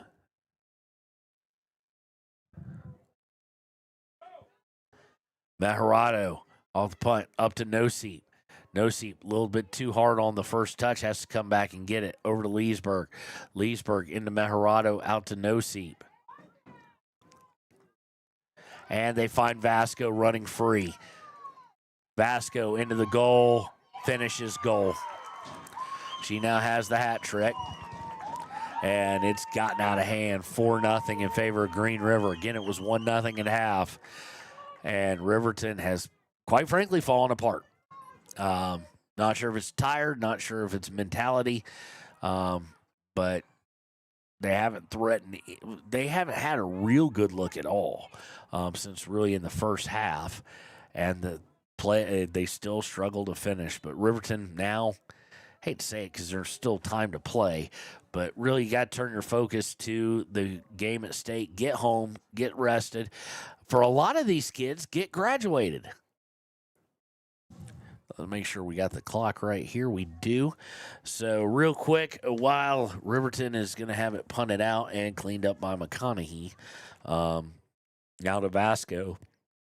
Congratulations to this year's Lady Wolverine graduates. Of course, goalkeeper Braden Mossbrucker, forward Celia Maharado, forward Maya Noseep, defensive midfielder Decatur Yarber, who they misspelled in the program. Senior Talon Leesburg, dual sport athlete, midfielder. Aspen Gordon, defender. Timbry Mathill, defender and midfield. Here comes Vasco towards the box again, looking for number 4. She gets through, and she misses wide right. And those are your seniors. So a lot of years of experience in those seniors, too, on the soccer pitch. They'll get to play with the team at least 2 more times, minimum, next week, Thursday and Friday. And if they win, they can get the win one. They'll wind up playing on Saturday. Of course, congratulations to them. They graduate. They walk across, get their diplomas tomorrow at 10 a.m. So congrats there. Big weekend. Got to meet several grandparents and uncles, aunts, whatnot, who are all down here watching the soccer game and then going back for the graduation. They came in, and it's a packed weekend is what it is. Throw in by Riverton's going to be cleared out. They're looking for Vosika. She's not going to be able to get to it, and Green River will send it right back. The only thing the loss is disheartening, and they line up a shot. Does Vasco? This one's going to be too high as it came from 35 yards out. The disconcerting part, the one thing to be worried about, and I'm sure the coaches will address it, is right now you're looking at 2 shutouts in a row. Green River and Jackson. Now, Jackson, or not 2 shutouts in a row, you're looking at 3 days with 2 goals. You're looking at no more than 1 even in a victory. And the opportunities, maybe the most disconcerting part, they've dwindled. Quite frankly, they had more opportunities against Jackson yesterday than they've had today. And that could be, I don't like to make excuses, but that could be just tired legs. Green River should be just as tired, but still. Ball's going to go out of bounds. It'll be a throw-in for the Lady Wolves, who should be fairly content just to let this clock drip down. They are going to face the loser of Laramie and I just forgot. Laramie and Thunder Basin. So our girls will face the winner of that. That could be interesting because the game will be at Thunder Basin for Riverton. So Riverton opening up 9 a.m. against the number 1 team from the East at Thunder Basin High School. Riverton trying to push through the middle. Timbry Mathill also playing up now, and they've dropped Decatur Yarber back. Of course, natural center back. Decatur will play that at the next level. Timbry comes onto it, looking to get in the box. Of course, they're playing back defensively. Out to Aspen Mathill. Mathill into Leesburg. And offsides for Taylor Leesburg. Thought she might be able to get her next one. On the boys' side, kind of the same thing at play. Win, and you're going to play at Campbell County at 11 a.m. So you're playing at 11 a.m. no matter what. Oh, no, that's 2 West, excuse me. Win, and you get to play at 4 p.m. at Campbell County High School. Lose, if Green River wins, you're playing at 11 a.m. at Thunder Basin. The only thing good about that is Thunder Basin's the nicest field of the bunch. Shot by Celia Maharado from distance. Rebound given up. Timbry Mathill not going to get it before Flores can snuff it out. That's the best shot that Riverton's had all day. Comes with 11:27 to play is when it happens. So you're playing at Thunder Basin, or we're switching fields, one of the two. You're playing at 9 and 11 if the boys lose, 9 and 4 if the boys win today. And you'd like to see the boys come out on fire. It's been a weird tournament, even with the first win, the way it went down with penalty kicks, had a guy red carded in Peyton Larson, etc. So that'll be interesting to see how that plays out. Like to get some momentum, and you'd like to get the win after what happened with the tie there. Cordova trying to get through. She does get through. Mossberger comes out and sends it out of bounds with 10:43 left. But, of course, Green River was trailing Riverton 4-2 at Riverton. With 4 and some change to go, they scored 2 goals in a minute 10 to leave with the tie. That's where I say not all ties are created equally. For Riverton, that was as good as lost. Shot by Vasco and easily handled by Mossberger on that one. For Riverton, that felt like a debilitating loss. For Green River, even though it was a tie, it had to feel at least somewhat victorious to come back. To get 2 in under 5 minutes to play. Into the box, Vosica pops it up and wide. Left it actually short. It's going to go across the mouth of the goal and then over towards sideline. Tracked down for a moment by Timbry Mathill, but Mathill has it taken away. Aspen Mathill. Goes all the way back. Piper Anderson will send it out of bounds. So Green River will go to 9-6-3. Riverton will fall to 9-8.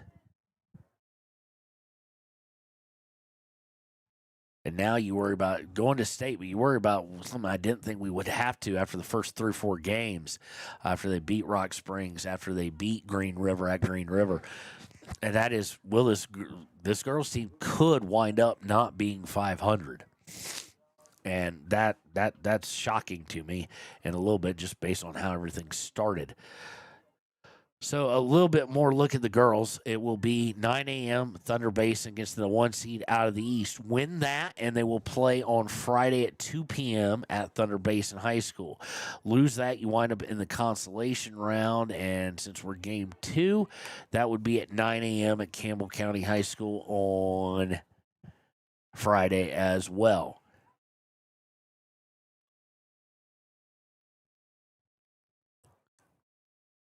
So, again, guaranteed 2 games at state. You will play Friday or Thursday and Friday.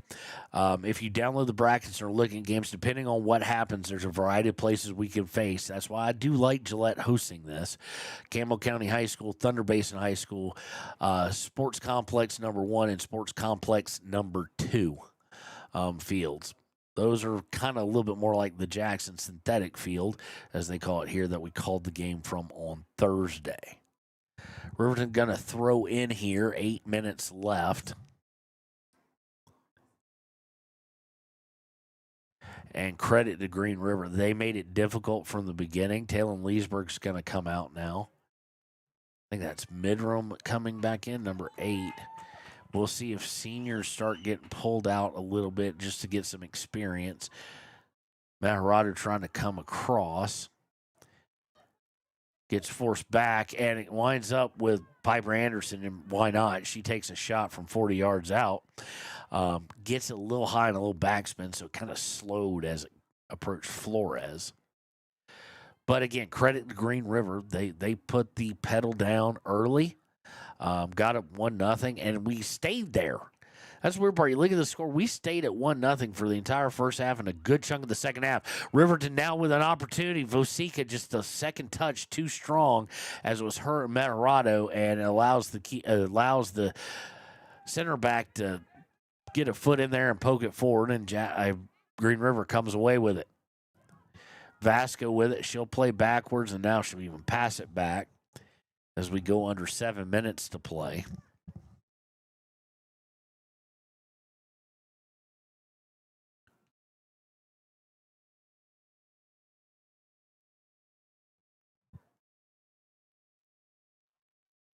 Pass towards midfield. Gets taken away. Winds up with Weber. Weber looking for Anderson. Gets it to her at the logo. Anderson going over to Midram. Midram back to Mathill. Long pass, giving chases Timbry and Midram, and they're not going to get to it before it hits the end line for a goal kick.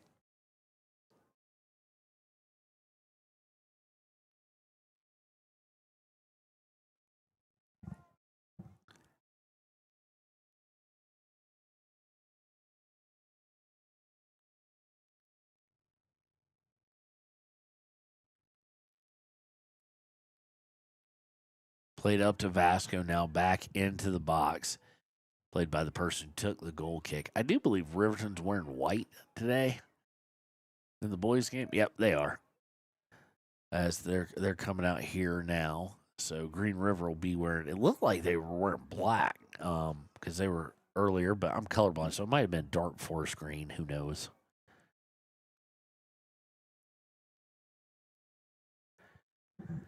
Playing with it back in their own end, perfectly content, just trying to waste some time. Ball goes out to Yarborough. Yarborough across it over for Gordon as we approach 5 minutes to play. Long pass by Gordon. Midram trying to get on it, so is Vosica. Vosica still looking fairly visibly tired. She's fast. And she's not running that. I know it's not an effort issue with Carson. So, chance to get your legs back underneath you. Of course, it's weird after playing 3 games. The bus ride or car ride must suck. Just for freezing up. Vasco coming down the 35-30, looking to pop it over and giving a run on, but Mossbrucker's going to get to it first and nullify that threat. So you just would figure going right off a game, you just figure you'd get some lactic acid buildup. Maybe that's just old guys like me, that they would be tired and legs would start hurt. Of course, graduation tomorrow. Congratulations to all the gal seniors, and then after they graduate, they get to come play a few more soccer games. Hopefully a good many more. Tembry Mathil now coming at the 20, trying to get through, cannot get through. Green River can't stop though. Vosica with it. Now Weber to Tembry Mathil to Maharado. Maharado tries to shoot and does not get a lot on it. Had the nice lookings of it. Credit Green River for fading back. Of course, their midfield's already kind of playing back anyway because you're up 4-0. But Riverton, good job by Tembry Mathil, Maharado, Vosica. They haven't quit. They're visibly slower and they're visibly tired, but they have not quit, and that's always a nice thing to see. Because quite frankly, in the 13-0 game for the boys quit yesterday. I can't necessarily blame them. You're down 4-0 after 12 minutes, but they did quit. So it is nice to see the girls out here still fighting. They get into Vasco. Now, this is where I do question Green River. Take Vasco out. Not because you don't want to see her score again or anything like that. It doesn't really matter, but you don't really want to chance the injury. Crossover to Cordova. Cordova tries to get free, lays it out, offsides. I was about to say that she was trying to shoot, and on the far side, a player was trying to come in, and since it turned into a pass, she was well offsides. But don't chance the injury at this point. They do have someone on the sideline. They may be coming to get Vasco. They're not really allowing it, but you're up 4-0. It's over. Let her rest, but also don't chance just anything freakish.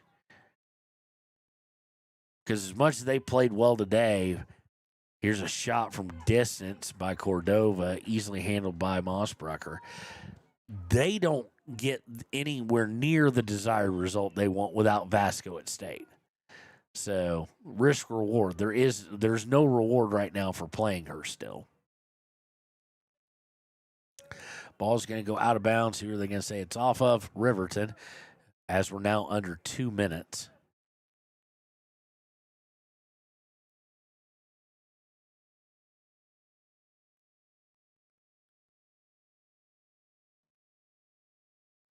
And they reversed it.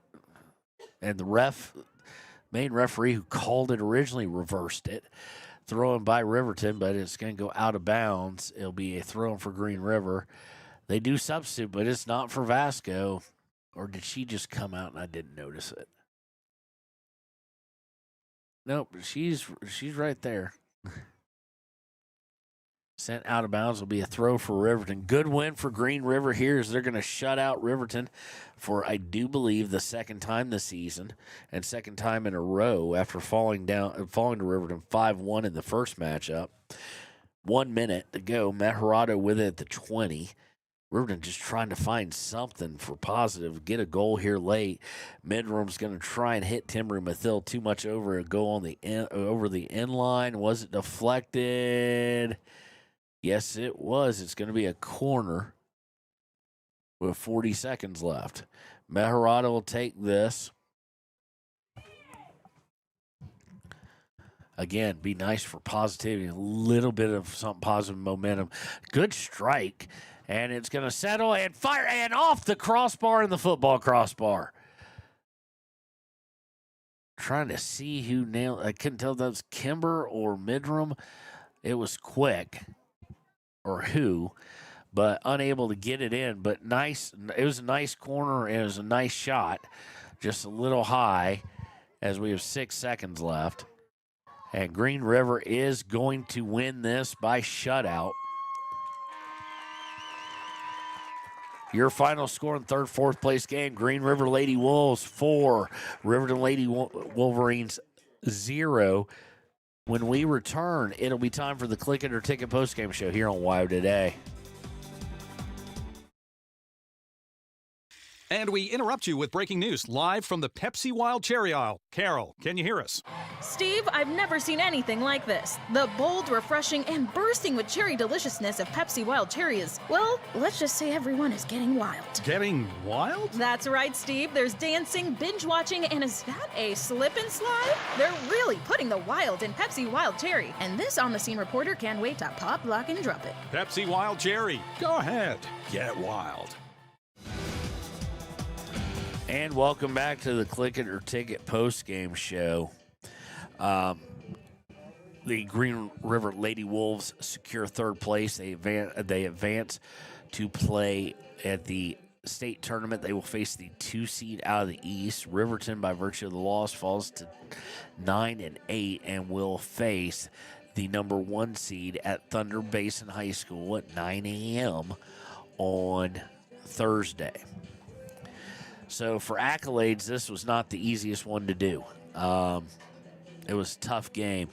But Bob Murphy's player of the game for the first half, really it's the first half effort to shut her down is going to be, but then the second half, she's best player in the state is Isa Vasco. I think we're going to give this one to Aspen Gordon as our Papa Murphy's player of the game. Very difficult, actually, quite frankly, to decide on that, but it will be Aspen Gordon. And for our Gatorade Good Sport / great effort, it's going to be fellow Aspen. That's Aspen Mathill. Ton of effort out there by her. She's shown that throughout the season as one of the, probably plays the most of all the freshmen. Well, definitely plays most of all the freshmen for Riverton, but maybe about as much as any freshman I've seen, except for a handful that are starters. So congratulations to Aspen and Aspen. So we're going to take a break, go refill the water bottle, so to speak. And when we return, it'll be the Hampton Inn Suites pregame show here on WYO Today.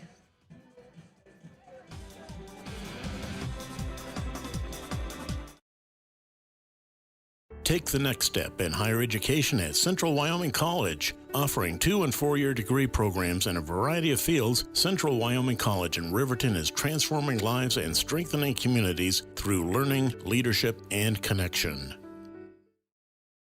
Living well isn't just about things. It's about the things that matter. Your family, your friends, and your health.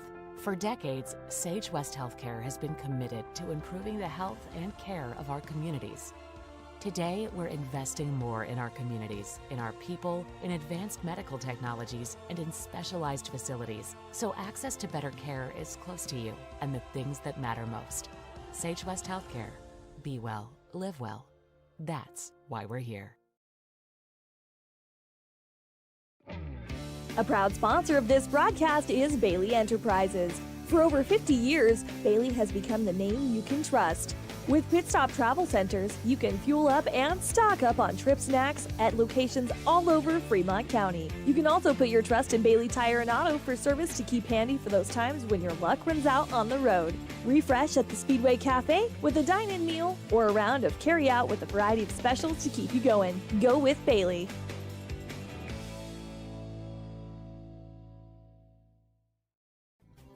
Riverton Blowdorn Lumber is proud to support youth sports. Experience the Blowdorn difference. Quality products, design, delivery, and expert service. Blowdorn Lumber, 1202 North Federal in Riverton. Blowdorn Lumber. Your car or truck is an investment. When it needs repairs, you need someone you can trust to do the job right. Take it to Gunners Automotive. They repair all makes and models of cars and trucks, from oil changes to brakes, tires, and more. Gunners Automotive, 856-2288.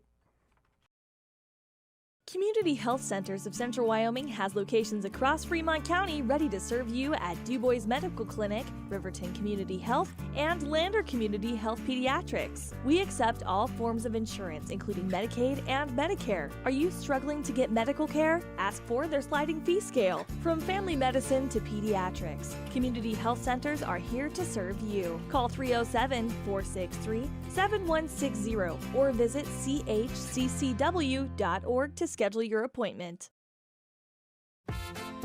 Dos Solitos is proud to support Fremont County sports teams. Enjoy bold Mexican flavors that'll have your taste buds shouting, "Olé!" Follow them on Facebook, Instagram, and TikTok for updates on events and food truck locations. You need an oil change, but you don't have a lot of time. Expressway Lubes on South Federal in Riverton and Highway 789 in Lander provide a fast, professional lube, oil, and filter change. Expressway Lubes, locally owned and proud to support our local student athletes.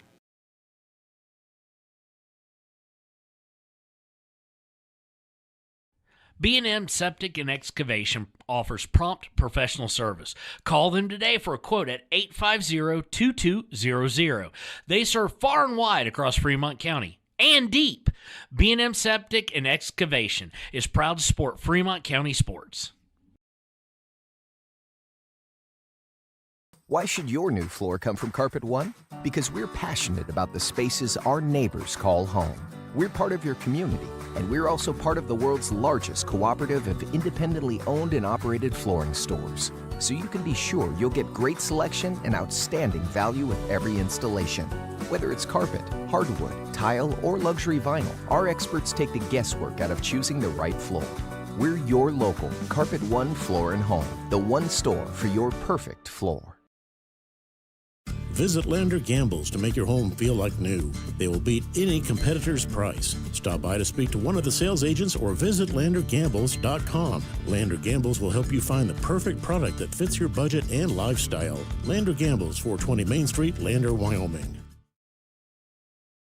Your tax pros at 219 East Main Street in Riverton, Wyoming can handle all your tax needs. Whatever your situation, we know what to do. Call 307-856-2256 today to schedule an appointment. H&R Block is open Monday through Friday, 9 a.m. to 3 p.m. Men have a way of doing things. A man has his way of eating, of exercising, of keeping his hands warm, and of straightening up. So, when a man faces a serious life problem like divorce, depression, or suicidal thoughts, shouldn't a man have a way to deal with that too? Well, now he does. I'm Dr. Rich Mahogany. Visit me at mantherapy.org. High Plains Power is a Touchstone Energy cooperative. What does that mean for you as a Rural Electric Association member? It all comes down to 7 principles: open membership, one voice, one vote, member benefits, independence, education, cooperation, and community. To understand how it all works, we're headed back in time. In 1879, electricity was in major cities, but rural areas were out of luck. In 1935, President FDR made it possible for companies to build power lines to unserved areas. By the time we hit 1941, some 400 electric co-ops had been organized to serve rural America, just like High Plains Power. For more information, visit highplainspower.org. For more than 40 years, Porter's Mountain View Supply has been serving central Wyoming with top brand name spas, stoves, fireplaces, and outdoor grills. With 2 locations in Riverton and Casper Plus financing available for your purchase, Porter's offers expert advice, quality products, and service along with maintenance. Porter's, your local spa, stove, and fireplace provider in Riverton at the corner of Sunset and North Federal.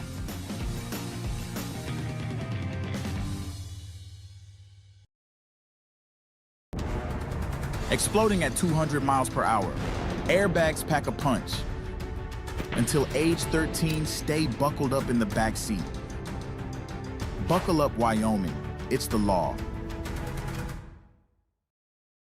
Arapahoe First is proud to support all Fremont County athletes. Just like the hard work you put into every game, we're here for tribal and non-tribal members alike. Wishing every athlete a season of strength and success. Call 307-463-4185 to discover what Arapahoe First can do for you. Grand Altitude Federal Credit Union is more than a place to bank. It's a partner in every financial journey. From checking and savings to auto loans and mortgages, they give members the tools to move forward. Known for local service and decisions made right here in Wyoming, their team offers trusted guidance every step of the way. Proud supporters of all Wyoming sports teams, they're as committed to the community as they are to their members. Grand Altitude Federal Credit Union. Your money, your goals, your altitude. If you're planning home improvement projects, look no further than Valley Lumber. They provide nothing but the best from lumber, power tools, hardware, paint, plumbing supplies. If you need it, they have it. Valley Lumber at 290 North 2nd Street in Lander. Warm Valley Health in Fort Washakie is a full-service medical provider. With integrated care teams, you're always able to reach someone in your medical team. Warm Valley Health provides primary care, nephrology, podiatry, optometry, pharmaceutical, along with other services. New to Warm Valley is pediatrics and OB care. Walk-ins are welcome. That's Warm Valley Health, located at 29 Black Coal Drive in Fort Washakie. Call today, 307-332-7300. Down! Set! Midway! Midway! Midway! Come to Midway Auto and RV and score big when buying a car, truck, or SUV. Every vehicle goes through a 100-point inspection, and every vehicle comes with a warranty. Our Super Bowl is giving our customers the friendliest service, the easiest buying process, and the best deal possible. Treat Midway like the home team. We always make the best play for our customers. Come experience the Midway difference. Where you're not just a customer, you're part of the Midway family. Heinz General Store has been the grocery store of choice for the Fort Washakie area since 1945. For this week's special, see their website at heinzgeneralstore.net. And for convenient shopping this winter, click on Heinz Online, download the app, and shop in the comfort of home. Schedule a convenient pickup time, and the team at Heinz General Store will do the rest. Heinz General Store says good luck to all Fremont County teams. Take the next step in higher education at Central Wyoming College. Offering 2- and 4-year degree programs in a variety of fields, Central Wyoming College is transforming lives and strengthening communities through learning, leadership, and connection. I'm Winslow Friday, Director of the Wind River Intertribal Council Department of Transportation. It makes me and my crew happy when you buckle up. It just might save your life. I'm gonna get us home. Buckle up for life, Wyoming! Midway operates our 4 showrooms as one location, giving you by far the biggest selection of inventory in the region. Midway has the best buying experience before and after the sale. Our team members have more experience and knowledge to better serve you. Midway's success is based on hard work. Our team members give 110% to make sure you have a fast, enjoyable experience. We have what you need. At Midway, you're not just a customer, you're part of the Midway family. Head to Nana's Bowling and Bakery in DuBois for Family Fun Night.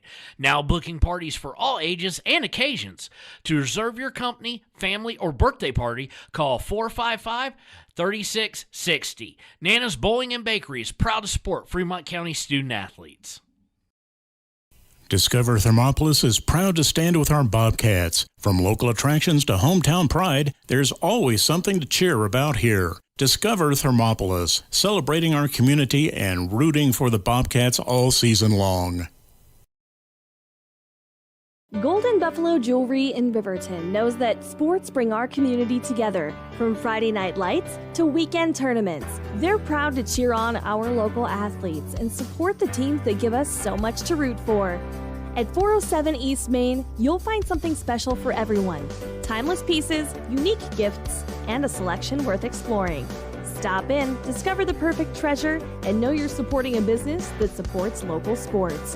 Where community and sparkle shine side by side. Call 307-857-2789 today.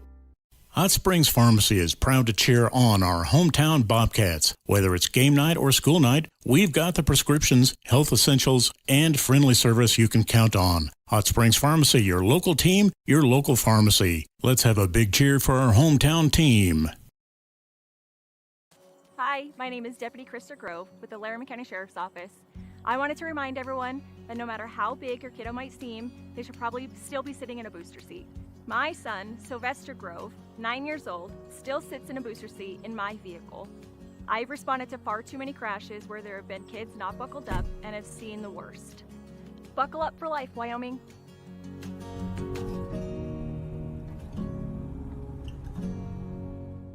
Life moves fast, and Range Internet is your high-speed partner. From working the ranch, running your business, or just out having fun. $80 1 gig internet from Range keeps you going at life speed. Fast and reliable service, all backed by local experts with the latest in online security. Only $80 a month, with no contracts and no phone lines required. Don't just follow the herd. Lead the way. Visit range.net and discover how $80 1 gig internet can help you live your West life.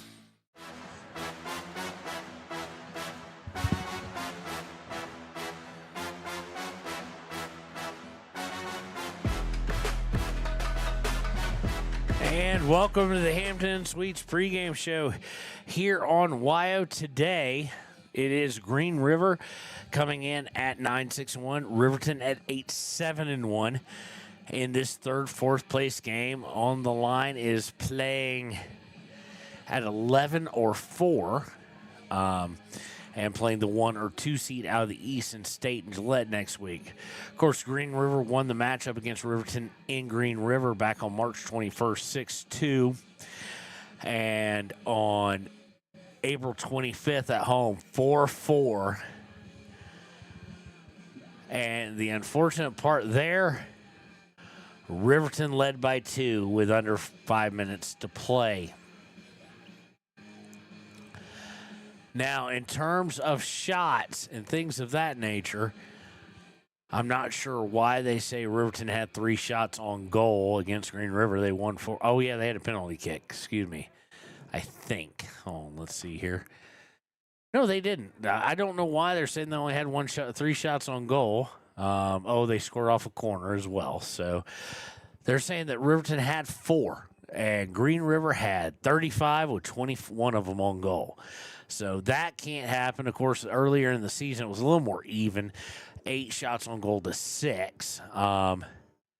Riverton was just very efficient, took a lead, and then lost at the very end. Of course, a lot of those shots from Green River came at that point because they sent just about everybody up when they were down 2. Riverton comes into this winners of 3 of their last 4, beating Natrona 3-1 and 2-1, losing Kelly Walsh 6-0.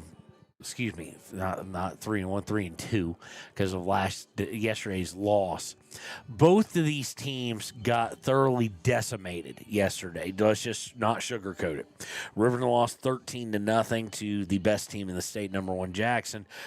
Green River, in turn, lost to the team that's ranked number 2, or number 2 for the majority of the season, in the Kelly Walsh Trojans. They lost 7-1.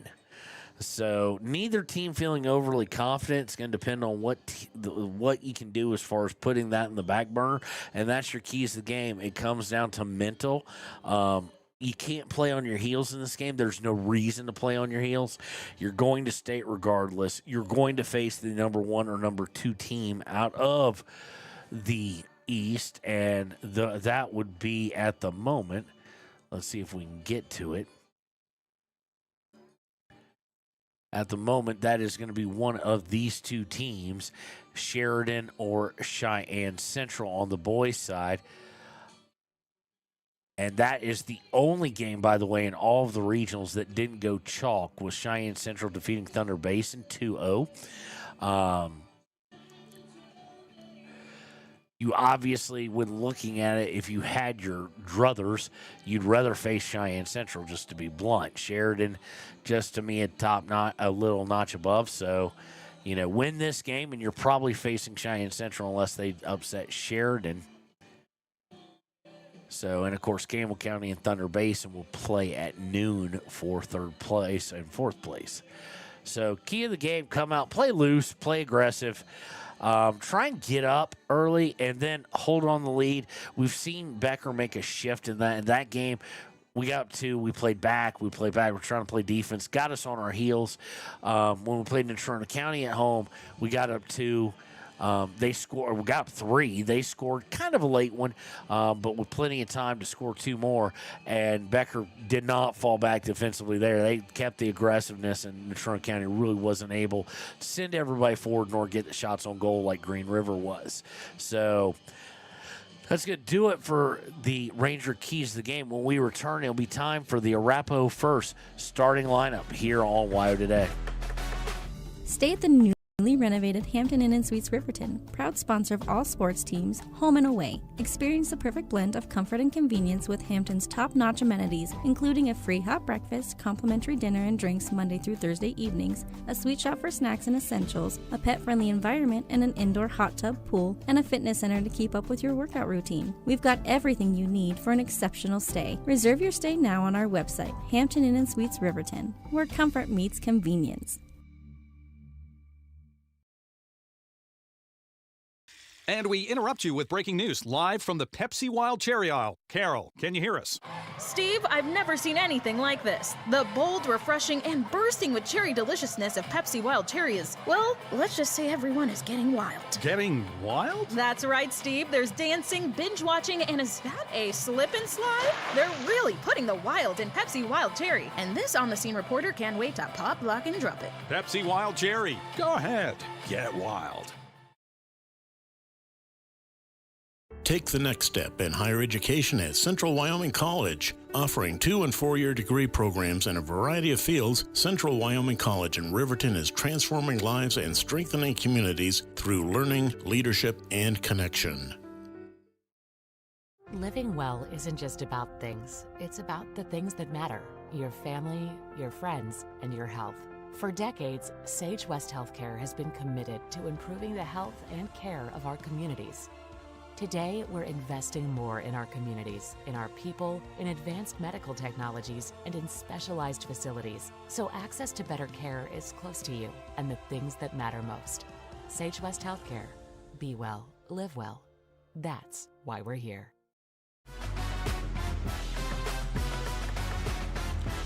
And welcome back. Time for the Arapahoe First starting lineups here on the Hampton Inn Suites pregame show. First for the Green River Wolves. It'll be in goal, I do believe. They don't have positions here, but in goal, usually the number 0, junior Jake Demeray. Number 1, senior Dax Taylor. Number 3, a senior Justin Eckhart. Number 6, a sophomore Colby Eckhart. Number 7, a senior Braxton Doak. Number 8, a senior Max Hintz. Number 10, a junior Aiden Morris. A freshman, number 11, Tommy Vasco. A senior, number 17, Isaac Ariano, Number 19, sophomore, Nico Macias. And number 24, a junior, Gavin Maris. For the Riverton Wolverines, in goal, senior, Landon Hughes. Sophomore forward, Carson Trujillo at number 2. Number 4, a sophomore center back and midfielder, Braden Terry. Number 6, returning from red card suspension, defenseman junior Peyton Larson. Number 10, a senior midfield forward, Hunter Saltzgaver. Defenseman, a junior, number 12, Colby Brink. Sophomore midfielder, backup goalkeeper, number 15, Lexington Kirkland. Hey, look at him getting a start. I think he's had 1 or 2 others. Forward, sophomore, number 17, Asher Kinsler. Senior forward, number 18, Blake Gantenbein. Defensive midfielder, number 23, a senior, Weston McLaughlin. And number 32, defenseman, senior, Trenton Weber. Let's see here. Hutchison, we didn't see him yesterday, I think, at all. So, of course, he came back in the first game, and he now may be injured again. Looked like he did kind of tweet. He looked to be favoring it. I don't want to say he tweeted because I don't know what happened to it, but it did look like he was favoring the leg. He kind of came down kind of awkwardly on it.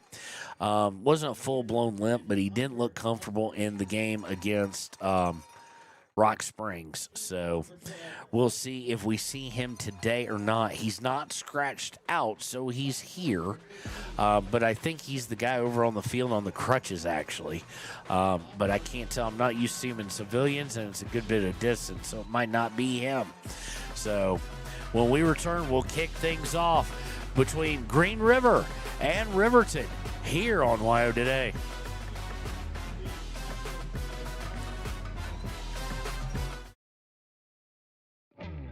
A proud sponsor of this broadcast is Bailey Enterprises. For over 50 years, Bailey has become the name you can trust.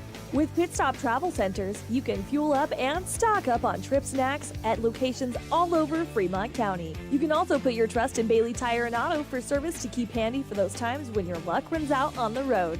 Refresh at the Speedway Cafe with a dine-in meal or a round of carry-out with a variety of specials to keep you going. Go with Bailey.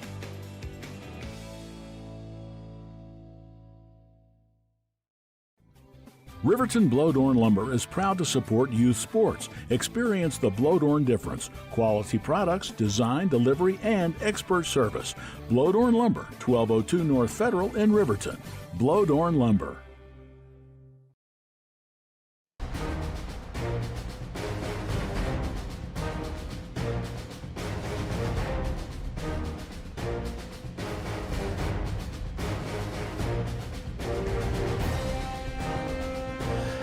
Welcome back. Riverton at 8-7-1, Green River at 9-6-1, playing for state playoff seeding here at Jackson High School in our last game at the 4A West Regional. Jackson been a great host, been a good time. Got to see a lot of Riverton faithful down here, and barring extra time or penalty kicks, in about an hour and 45, hour and 50 minutes, we'll all head over Togety Pass. I saw the girls' bus already is pulled out and is headed over Togety and headed home to Riverton. Be nice to get home after being here for 3 days, and then, of course, going to leave most likely Wednesday night. We will be with you at Gillette starting on Thursday at 8:45 with the Hampton and Sweets pregame show as Riverton Lady Wolverines will face the winner of the 4A East Girls Regional. Let's see if we already have a score for that or not. I know they're playing now they're playing at probably 1, but we'll see here. Green River in their dark uniforms. Looks black to me. I'm told it's very dark green. And they will start with the kickoff. Riverton in their whites with just red numbering. Not even a whole lot of red piping. Yeah, the 4A Girl East Regional Championship will be at 2 today. So we'll probably post late tonight or when we get home who it is. Green River trying to work down the far side. I think they're going to get a flag on Weston McLaughlin, and they do. Or not a flag. The flag went up for it. It is a foul against him, so set up a free kick around the 13, let's call it the 12-yard line for the Wolves. Actually, they're going to let him bring it up all the way to the 7-yard line. So immediately going to test Riverton's defense here. Of course, out without Austin Romero, but Peyton Larson returning. And here it's sent towards the goal and in, but let's see here. We had a flag up. Yep, and it is a offsides flag. So it will get wiped out.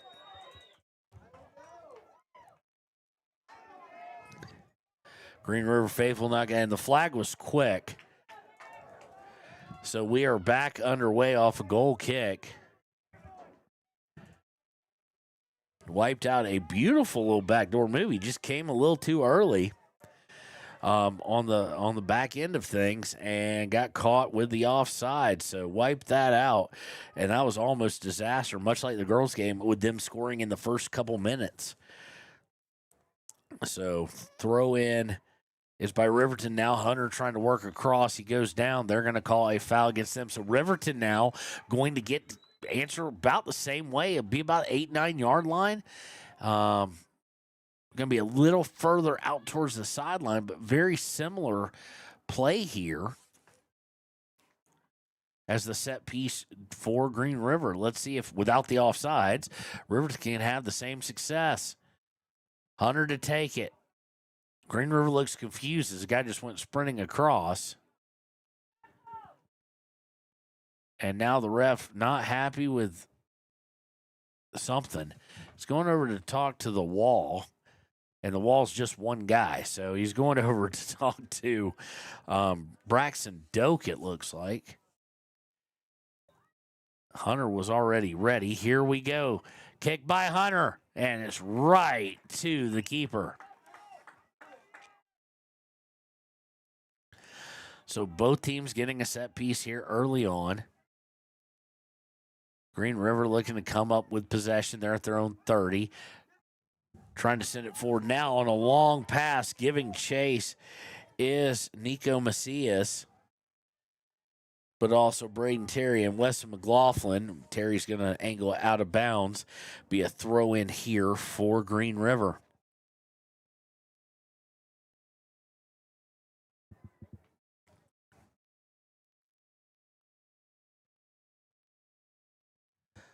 Throw in will be taken by Max Hint. Hint does the flip thing to get the whiplash action. It's going to be headed out over the inline by McLaughlin for Riverton. It will be a corner kick. So not every game you see 3 set pieces within the first 4 minutes. It's going to be near side corner kick. Can't see the number who's taking it. Crosses over the mouth of the goal, headed down and over the inline for a goal kick. Nice thought, just not able to angle it quite like they wanted to, and it was a Doak who was taking that for Green River. Except Landon Hughes for a kick, and that's my biggest worry. You all know I'm a big Landon Hughes fan. We started his fan club here in Jackson. The last time they played Jackson regular season, we've got a foul against Green River after the goal kick at the midfield as they sent Hunter to the ground, and he lost his shoe to boot. Landon Hughes got peppered yesterday and gave up 13, or not, he didn't give up 13, he gave like 6 or 7 of them. Kirkland came in for the rest. You don't want keepers, you worry about his confidence. Free kick there from the 50 cent in the box. Trent Weber kind of had to freeze for a moment because he was going to be offsides, and that kind of killed his momentum. But it was well-designed play, and if they hadn't been kind of running offside trap, Trent Weber been able to go on the outside. But now a breakaway by Green River. Perfect run on the outside after the long pass and goal. Beautiful cross and put in the back of the net by Braxton Doak, who's been taking all the set pieces. He finishes this one. And with 35-12 to play in the first half, Green River, much like in the girls' game, just not quite as early, gets an early goal.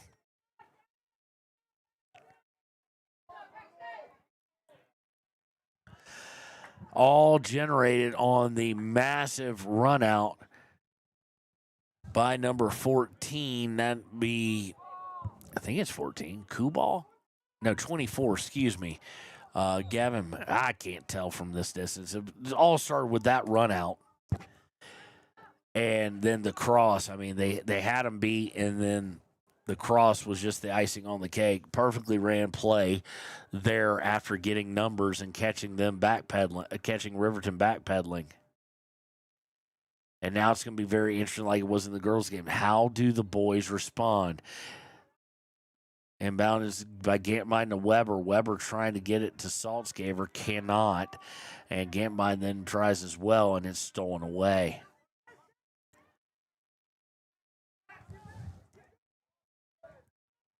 Taylor crossing over for Green River, coming towards the middle, stolen away at least momentarily by Riverton, by Lexington Kirkland, but it's going to go all the way back to the keeper, and he'll pick it up with ease.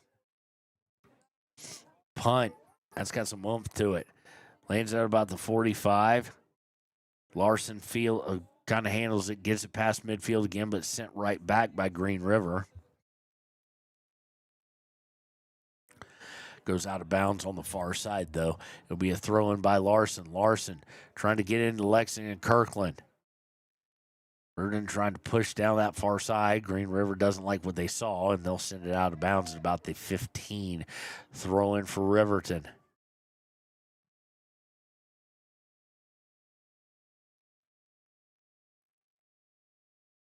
Throws by Terry to Saltzgaver. Immediately double team, trying to go inline, gets past 1, gets past 2, gets past the 3rd, can't get past the 4th, and we've got a whistle against somebody. Looks like it's going to be a free kick for Riverton, or did it go over the inline? I'm not sure. No, it's going to be a foul just outside the box against Green River. Kind of a late whistle. It's going to be right towards the end line. So Saltzgaver would have to curve the ever-loving heck out of it. But here he goes. Saltzgaver really soft up, and it's headed over. And that kind of gives them a little bit more room to play with as it's headed over the goal by Green River. It'll be a corner kick. A little bit easier to operate in that situation. Be Larson, Trujillo, Weber, Kinsler, Gantenbein, and Kirkland are all up. And Terry just right outside the box, of course, with that big boot of his, probably to clean up any rebound if there happens to be one that comes out. Saltzgaver with the approach on the corner, and it's going to be headed right back to him as it was kind of flat. Saltzgaver coming up, turns, fires, it's free, and then recovered by the keeper. So Riverton with a couple opportunities there as we're now at the 32-minute mark left in the first half. Pass intercept by Terry, but unfortunately the first touch is going to go right back to the center back. And here comes Green River again with the speed. They found something and got Doak. Doak crosses over for Vasco. And coming in on the back end was Gavin Maris, but Landon Hughes cleaned it up, diving on top of it off his line.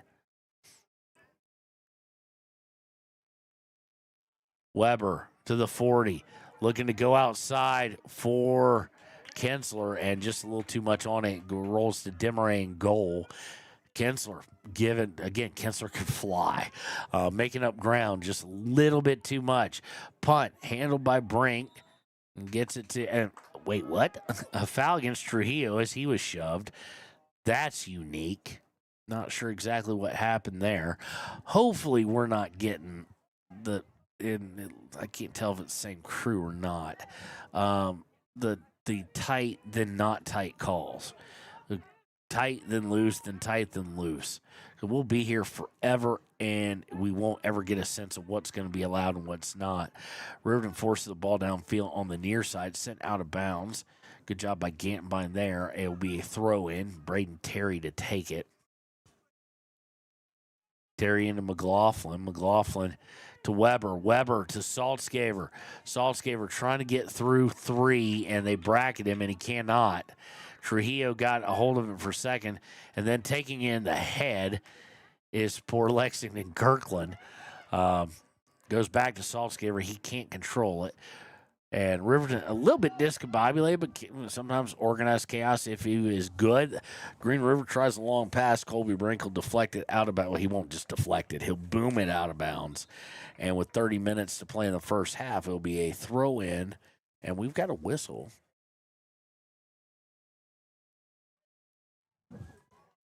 At 30 minutes. So I know Miss Kirkland, who claims to be Cassie's favorite teacher, my daughter, will be interested in this. I think your boy just got a yellow card. I didn't see the booking, but I heard the whistle, and then I saw him escort him off the field, and yep, there's a yellow in his hand. So Kirkland said something. So well after the play, we are back underway with the throw-in. And we've got a whistle now for what I don't know. It's against Trenton Weber. No, not this kind of game. It'll be a free kick. Can't tell you. It could be Ariano or it could be, nope, they're going to switch. It's going to be Tommy Vasco taking the free kick from the 25, and he's going to go towards goal, and it's going to one-hop right into Landon Hughes' hands. But I can tell you one thing. I don't know if any refs, I can't usually hear them, but heard some in games that we weren't playing in. These refs, yeah, if you get close to profanity, and here's a break. Tommy Vasco, and misses wide.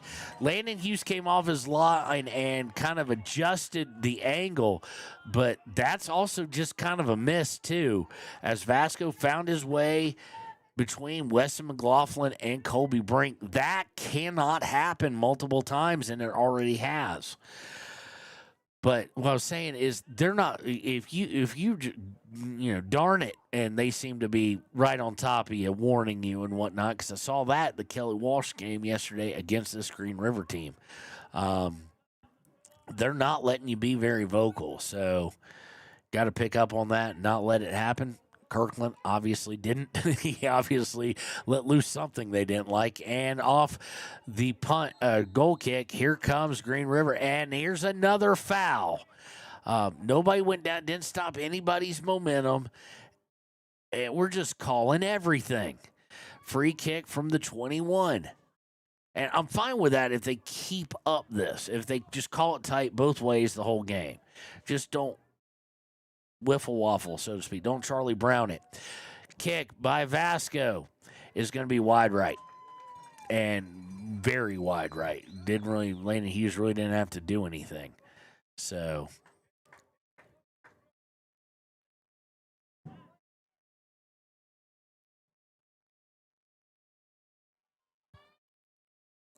goal kick by Landon Hughes going to clear kind of everybody, which means Hunter Saltzgiver is going to be able to track it down. Looking inside for Weber. And Weber goes, and they tell him to get up. The one guy who's been shoved down, and, oh, yeah, Weber's. What is going on here? It's.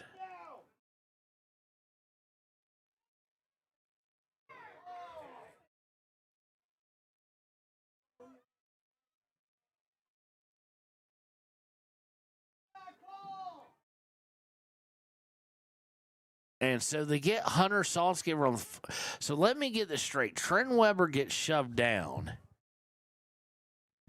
No call. Ref signals to get up. And every other little thing has been called on the other end. This is not the consistency I want. And the fans are starting to. Even Green River fans not a fan of that. And we've got another whistle. This one against Green River. They're just called.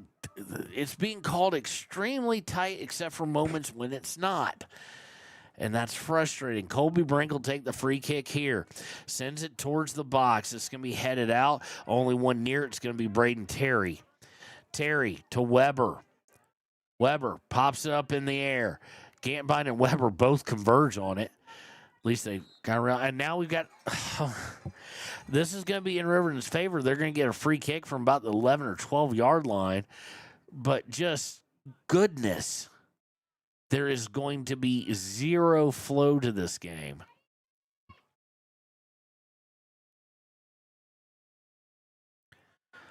So, of course, Hunter's going to take his. Terry always will stand there like there's going to be a choice, but Hunter's usually the one they default to.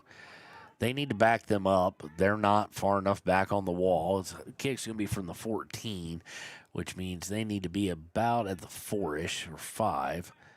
Okay, there we go. A little bit better. Saltzgiver to take it.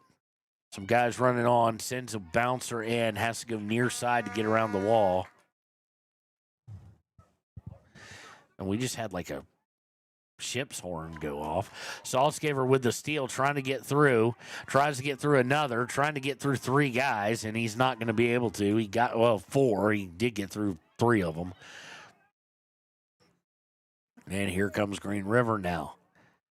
But now all of a sudden, everybody's seeming a little tentative because they're calling everything. And they're going to send out. Landon Hughes comes out to the. What? There was a flag up for offsides. Landon Hughes comes out the 20 and then just picks it up. I did not see the flag. I was like, Landon, this is this was not your proudest moment on that. As it turns out, it was not my proudest moment. They were offsides at the 41. Colby Brink to take the free kick here. Riverton trailing 1-0. Colby sending it towards the box. Gantbine trying to get through there. It's going to be angled over the end line. Should be a corner, and it is. Let's see if Riverton on this set piece can get the lead. If one thing we can tell you, there's probably going to be a lot of set pieces at how tight this game is being called. So Saltzgiver will take this one from the near side. Riverton, again, going left to right if you're trying to picture it. Saltzgiver Both hands up, telling his team he's ready. Strikes it towards the goal and right to Demaray. I mean, just right to him. And we get the foghorn again. The Green River fan obviously has one.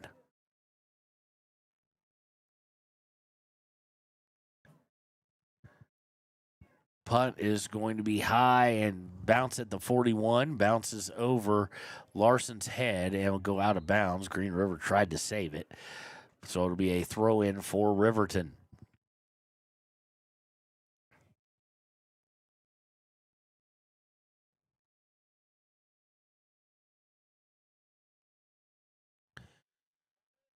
Throw in taken away by Green River, and we've got another foul. Looked like a guy tripped over the grass. They're going to let him play through, it looks like.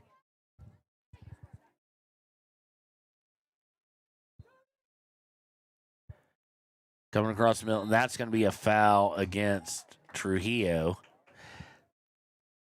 And we're going to have a stoppage. I guess they're going to Who needs his card? Colby Brink?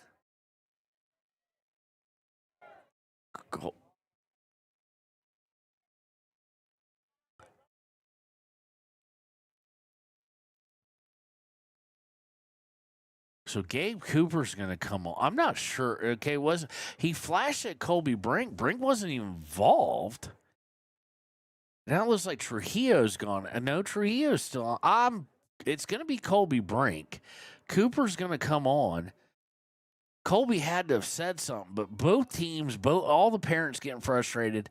This referee is calling everything. Guy tripped on we watched the guy trip twice for both teams. So just equally, just tripped, lost his footing or whatnot, and they whistled it. So we're getting calls everywhere, and there's no flow of the game. So free kick here. It's going to be Tommy Vasco taking it, looks like.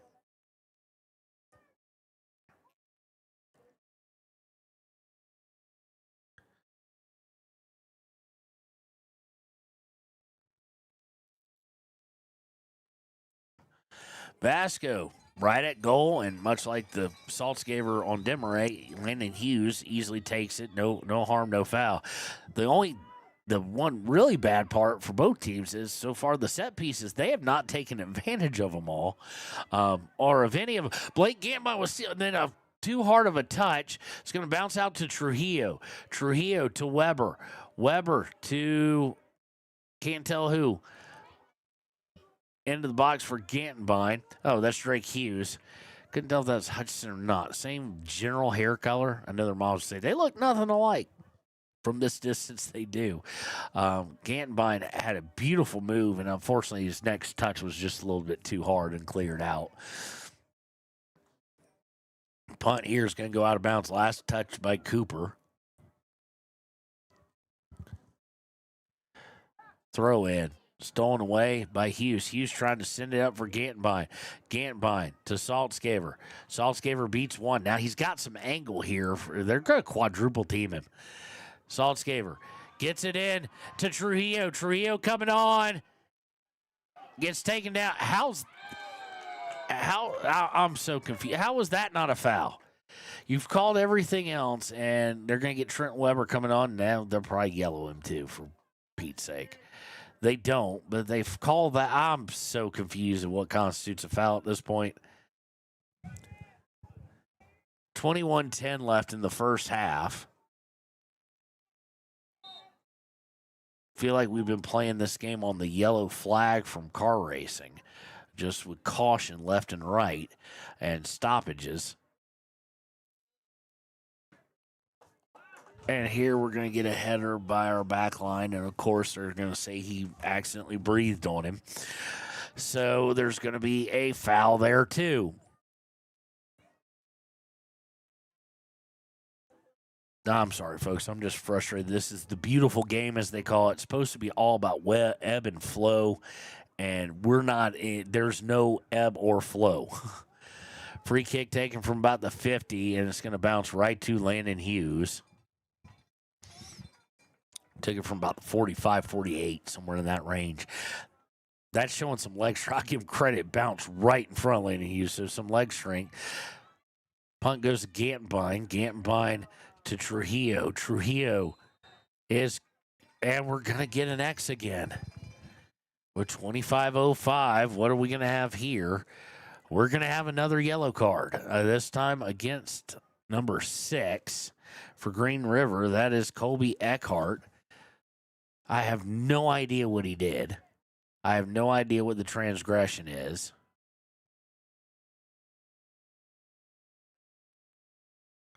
Colby Brink will come back in. Of course, he got a yellow card just a minute ago. Carson Trujillo is going to come out as well.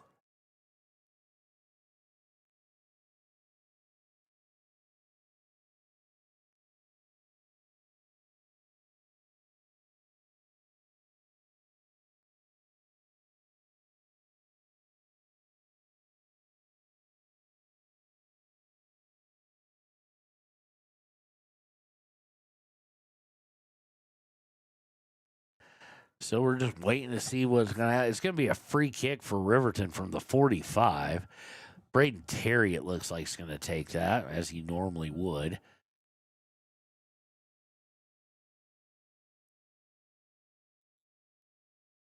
And we're back underway. Terry sending it towards Botch. Does get free for a moment, then sent back out, but it's going to wind up with No, Terry's going to get beaten to the punch by Tommy Vasco, and Vasco has room to run. Vasco now coming center, looking on the outside. He is onside, and Hughes comes off, and Hughes commits, and Weston McLaughlin hustling back, cut off the pass, because that was nice. Guy got Hughes commit, sent it to the middle, and Weston McLaughlin able to get a foot on it direct over the end line. It'll be a corner kick. But it's been like 35 seconds and we haven't had a whistle, so I'm confused. No foul. So anyhow, corner kick going to be taken here by Hintz on the far side. Under 20 minutes to play here. He, of course, has the flip kick. Usually get distance. This one he kind of fell forward, over-rotated a bit, and didn't get everything he wanted out of it, and it's cleared out with ease.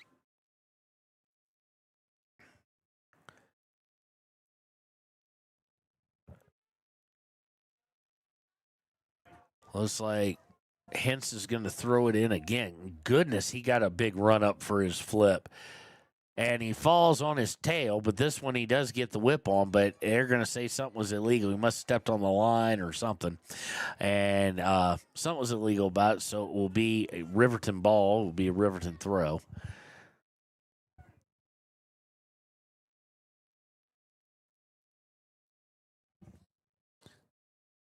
Riverton thrown initially had now by and Kinsler goes up for the header. He got kind of high up. The Green River player bent over. I'm guessing they're going to have a dangerous play. So there's the whistle we were waiting on. Free kick. Hintz will take this as well. Hintz been busy. Throw-ins, corners, and now the free kick from his own 44. And that's why he's got an absolute cannon. Into the box, trying to spin, and sends it wide right. Does Tommy Vasco. Be a goal kick here for Riverton.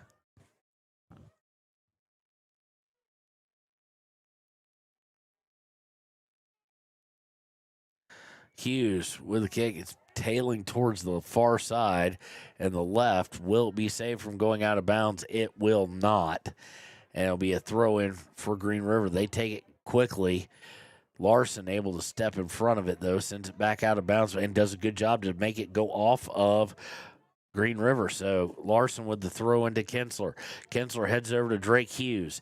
Hughes trying to pop it over to Saltzgaver. He's off target and sent back downfield. Colby Brink will head it forward, though, to Hughes, being Drake Hughes. Coming across the middle is Vasco. He beats McLaughlin. Pass is going to come out when Landon Hughes comes well off his line. Sends it downfield. Riverton's Kinsler almost had a chance to get forward. Hunter comes over to help him. Kinsler trying to work through, and it's going to be sent out of bounds. Throw in for the Wolverines. Terry will take it.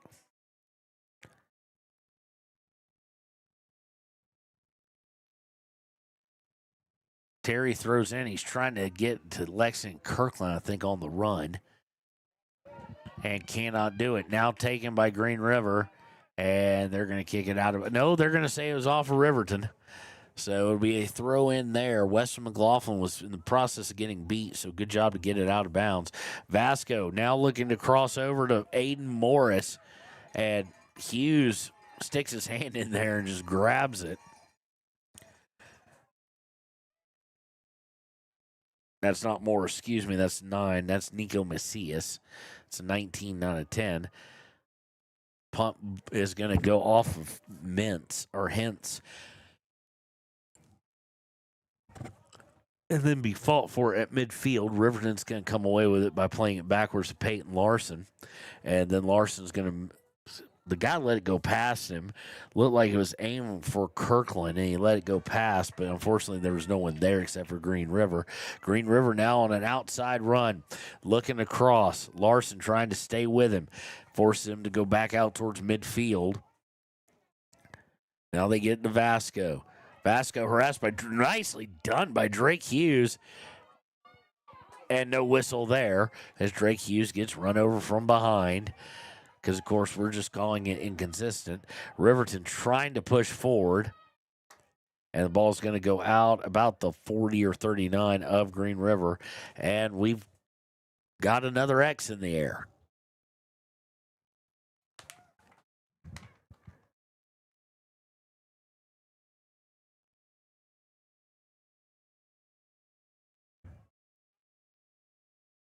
Referee's going to run all the way down. Evidently, something had been dropped on the field. Maybe a mouth guard. One of the players for Green River who's on the bench is coming off to get it, I think.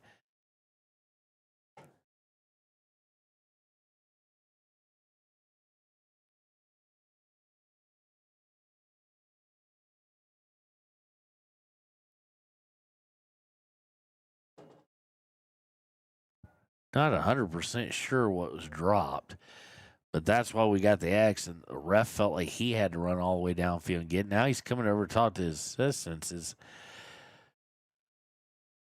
The whole group of them, looking like bright yellow highlighters, are having a discussion here and keep pointing at the logo on the 50.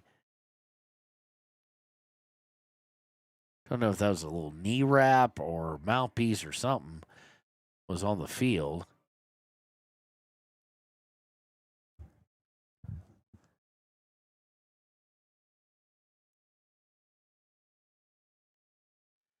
Okay, now we have the throw, and we're back underway. Long pass. Hintz is going to step in front of it for Green River, though, and they'll look to counter. Working the far side, which is what they've done pretty much all day because they have speed over there. Colby Brink with him step for step.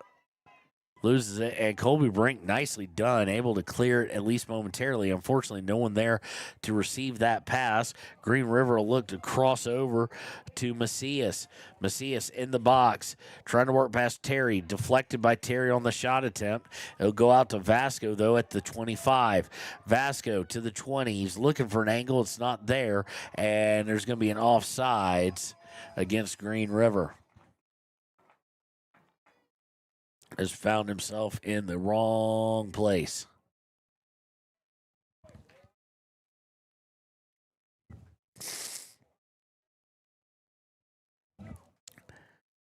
Did Isaac Ariano.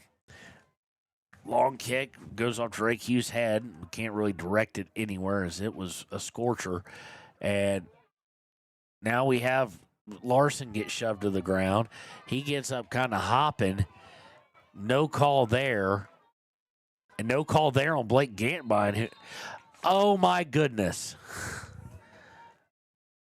So they call it late. They were letting it play out. And it's due to an injury. Let's see if, okay, no foul called. Guy did nail something. He's rolled over onto his back. So But that's the reaction they're getting even from the fans here, is because they've whistled so many things. You kind of overlook when a kid's down and not sure what's hurting him. We're not going to speculate quite yet, and we'll take a break. 13:29 left. Green River 1, Riverton Wolverines 0. Stoppages of the game 27. We'll be right back on WYO Today. Your car or truck is an investment. When it needs repairs, you need someone you can trust to do the job right. Take it to Gunner's Automotive. They repair all makes and models of cars and trucks, from oil changes to brakes, tires, and more. Gunner's Automotive, 856-2288. Community Health Centers of Central Wyoming has locations across Fremont County ready to serve you at DuBois Medical Clinic, Riverton Community Health, and Lander Community Health Pediatrics. We accept all forms of insurance, including Medicaid and Medicare. Are you struggling to get medical care? Ask for their sliding fee scale. From family medicine to pediatrics, Community Health Centers are here to serve you. Call 307-463-7160 or visit chccw.org to schedule your appointment. All right, welcome back. I think that's Dominic Jackson. I think that's 18. He does get up of his own accord and walk off, so that's good to see. It's going to be the drop ball thing. They're favoring Green River, even though Riverton had possession of it there. So I'm kind of confused there, but we'll let that go.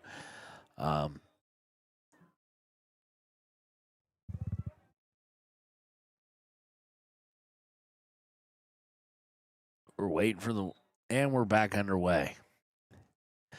Hence gets the drop ball, and he goes to his right with it. Riverton's going to get the turnover, though, and it'll be Carson Trujillo. Trujillo trying to use his speed, trying to send it forward, and we've got another whistle. It's against Green River, it looks like, but Saltzgaber was working in the box. Saltzgaber's looking at the ref like, why'd you blow it? And now we've got the X again. So we're going to stop things again.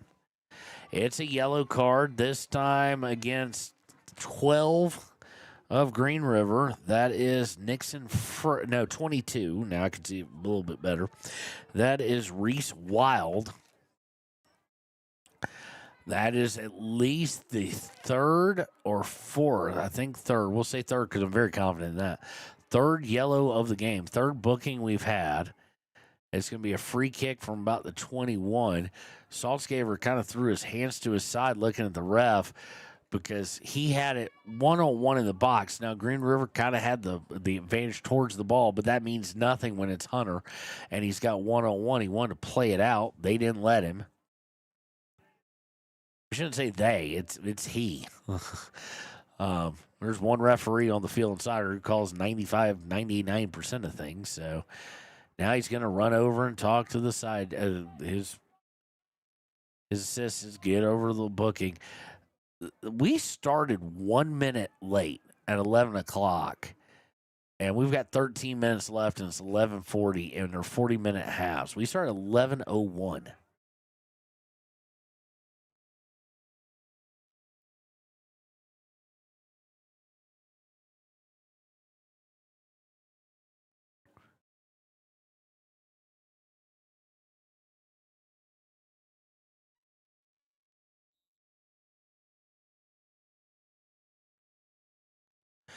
And Hunter's going to shoot for it, and he's going to be way high.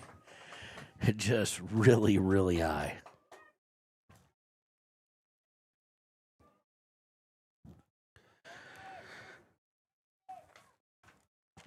Goal kick coming up here for Green River. We'll see when we get to it. And it's finally sent out. Short one. Riverton trying to pressure. And finally someone's going to clear it. For Green River. Now they'll clear it all the way down the field. Hughes backing up. Colby Brink's going to get to it first. And he's going to... That's a mistake. Colby Brink sends over the end line. He did have a foot or two. He could have sent it out of bounds. Instead, he surrenders the set piece. And the corner kick here.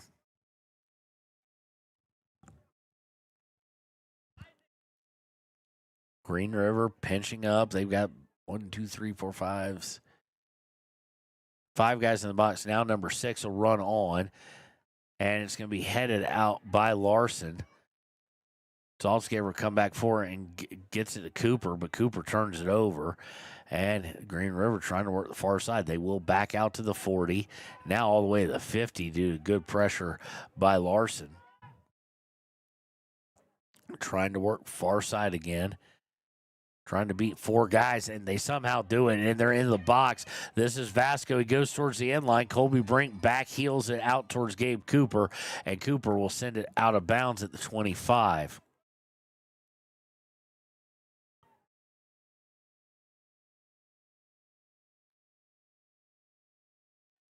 Throw in. Stolen away or taken by Green River. Green River looking to center. It does. Shot. Goal.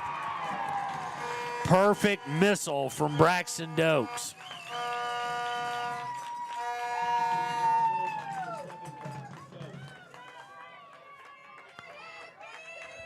And with 11:04 to play in the half, it is 2-0 Green River.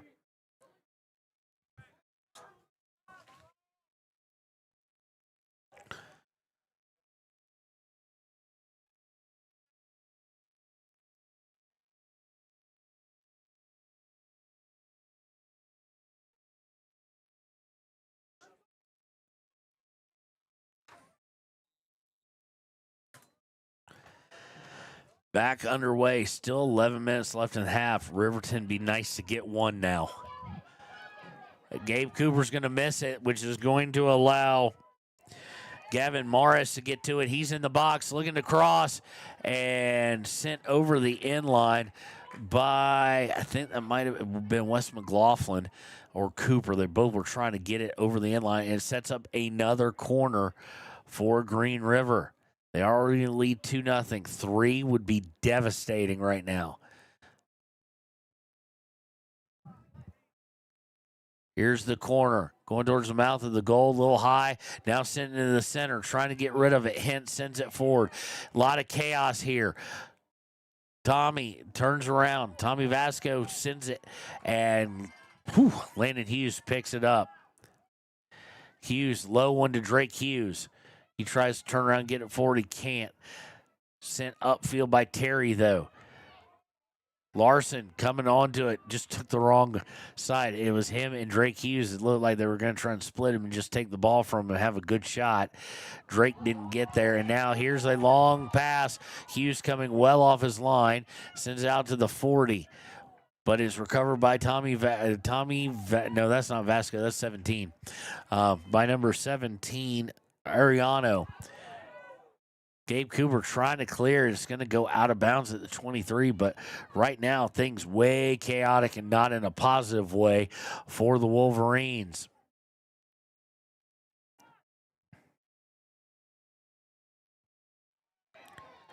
Out to hands. We've got a whistle.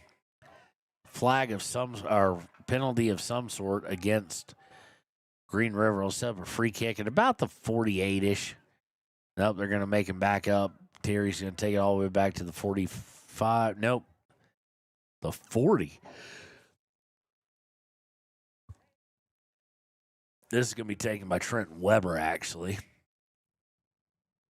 Weber with the approach. Gets it up to Larson. Larson to Terry. Terry's first touch doesn't work out. Stolen away by Green River. That is Vasco. Vasco, perfect pass to the side. Shot. First one blocked by Hughes. Second one not.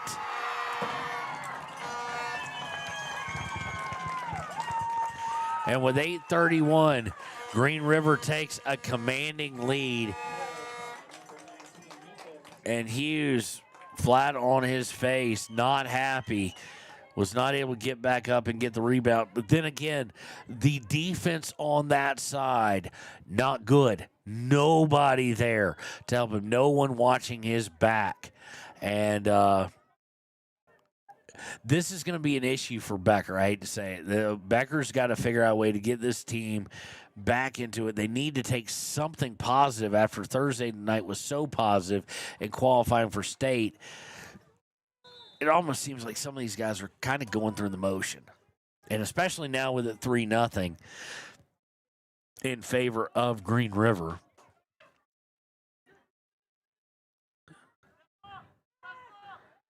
So, again, like we mentioned, though, last night, that 13-0, I mean, Jackson's that good. Don't get us wrong.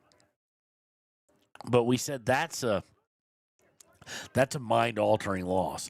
That's just not even you got beat. And here comes Green River again. McLaughlin trying to get back, doesn't, and they miss wide right. Or wide left, excuse me. So Riverton dodges a bullet there.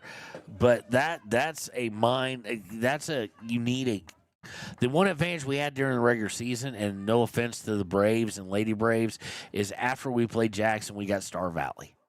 We got a get-right game against a team that's young and struggling. Of course, Star Valley girls winless on the season, I do believe. Didn't have a goal until against Kelly Walsh the second time, and that one was late. And, of course, Star Valley boys a little bit better, but not good, and we're going to get a foul on Drake Hughes off the goal kick here. Yeah, the get-right game. Well, in regionals and state, there are no get-right games. Everybody's really good, including Riverton. But Riverton is not bouncing back from that Jackson loss. It's going to go out of bounds. The Green River player looks at his defender who pinched up to help him and is just motions calm down because he did just whack him in the gut. Just, take things a little slower. Throw in is stolen away by Vasco. Vasco works through one and taken down by Drake Hughes, and we've got an X. It's probably going to be a yellow against the freshman. It is. We've got another. Just bookings galore. I didn't think that was book worthy, but what do I know? So it's going to set up a free kick from right about the 15, 14-yard line. Just what Riverton needed to give up.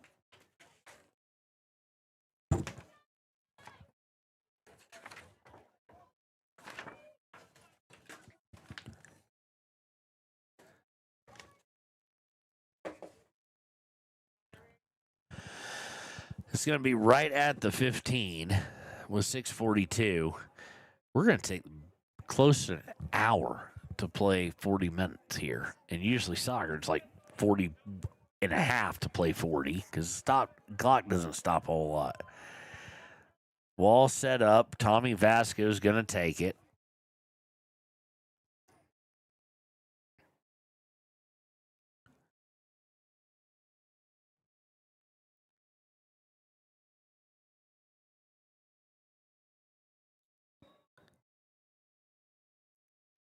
Shot, goal.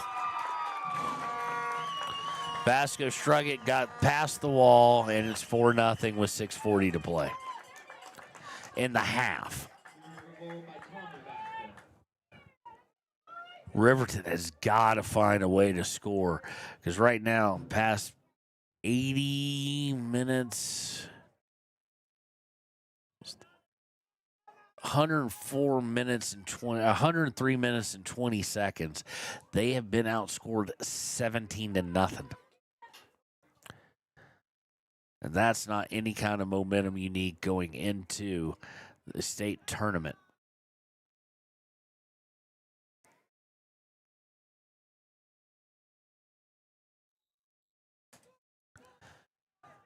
Back underway here in the half. Of course, credit Green River for working through it because there's been absolutely no flow to this game. We've had whistle after whistle after whistle after whistle. We've now had a minimum of 4 bookings, 2 for each team, I do believe. Throw in, and it's an illegal throw. He didn't come all the way back over his head. Hence is telling him why it was an illegal throw, coaching him up. It'll be a throw for Riverton now. Larson will come all the way up to throw it. Larson into the box. And it's going to be just right to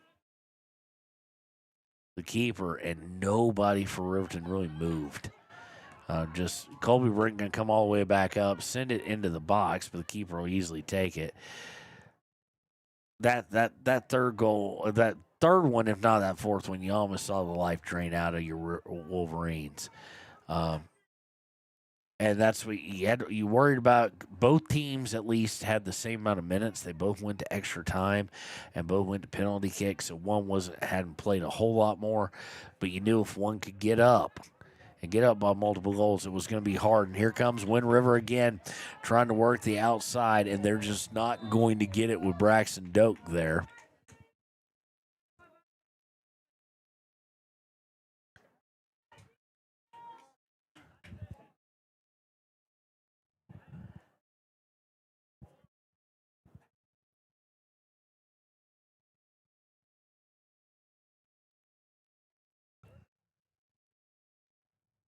And we've stopped the clock again. No, we haven't, but I don't know what's going on. Green River bench has now been shown. Now we do have a stoppage of the clock. The Green River bench has now been shown a yellow.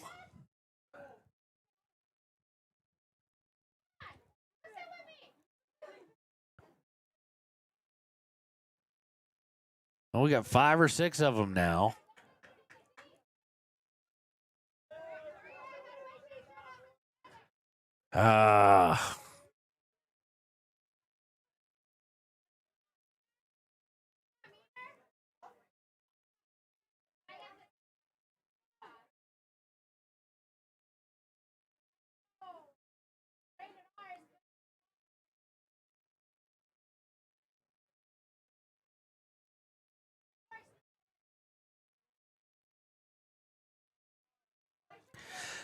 So, of course, to book this guy, to book the bench, it's going to take roughly 3.5 minutes of gameplay. Or what should have been gameplay, I should say. And we're back to action. And we've got a whistle again against Green River for a shove.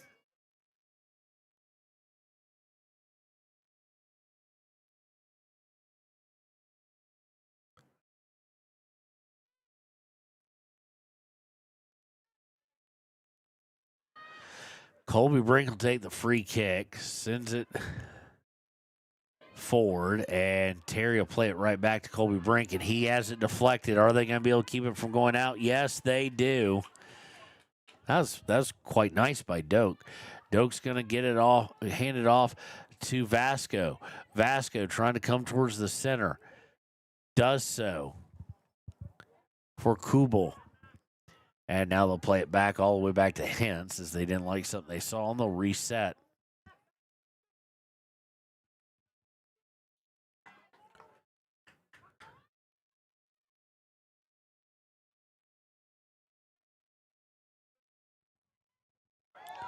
And we're going to have a foul again. Oh, this one's going to be against Riverton's. Looks like John Cox. John Cox is in. I always get this guy's name wrong. He just started playing yesterday. But we also got Price Wingington. And we haven't seen Hunter in a hot minute. We haven't seen Gantenbein really in a hot minute.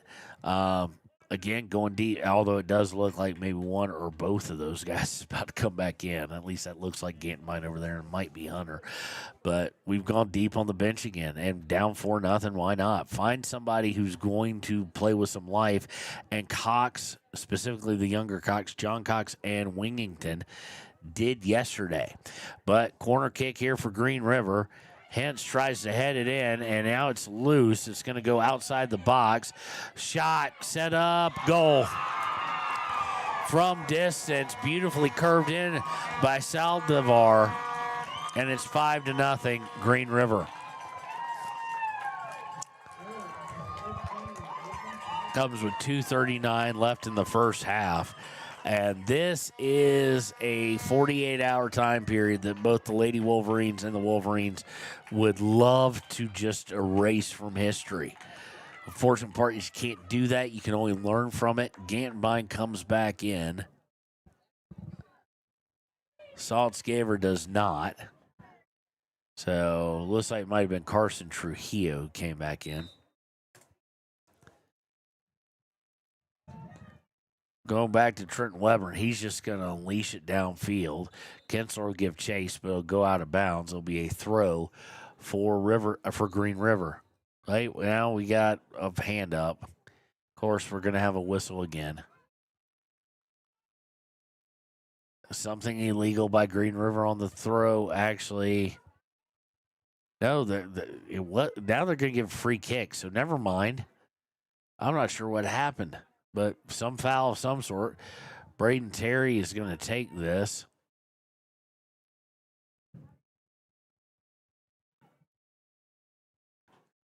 Terry goes quickly to Larson. Larson trying to go out towards Weber. Weber's going to fire from distance and miss horribly wide right. I'm surprised that Coach Beggar didn't let Terry take a crack at that. Been about a 25-yarder. He's got the boot, and he's probably the heir apparent to taking those shots anyway for Saltzgaver. So as Saltzgaver will graduate, and we'll give a shout out to the seniors here in the second half. Long pass downfield off the goal kick goes to Vasco. Vasco at the 20. He's marked by Weber. Tries to lose. Weber does enough to get a shot off, but not enough to curve one, and it'll go out of bounds. It'll be a goal kick for Riverton as we are now under a minute to play in the first half. Riverton down 5-0. United States Marine Corps halftime show is not going to exist. We do want to give them a shout out. I've got to make my way across the field during halftime and back, so we want to thank them. Of course, not a whole lot to say about Riverton. Really one shot, kind of, sort of, and got down 1-0 early, held that for a while, played pretty well for a while defensively. Here comes Green River again looking for number 6, and going down. They're not going to call anything on Larson.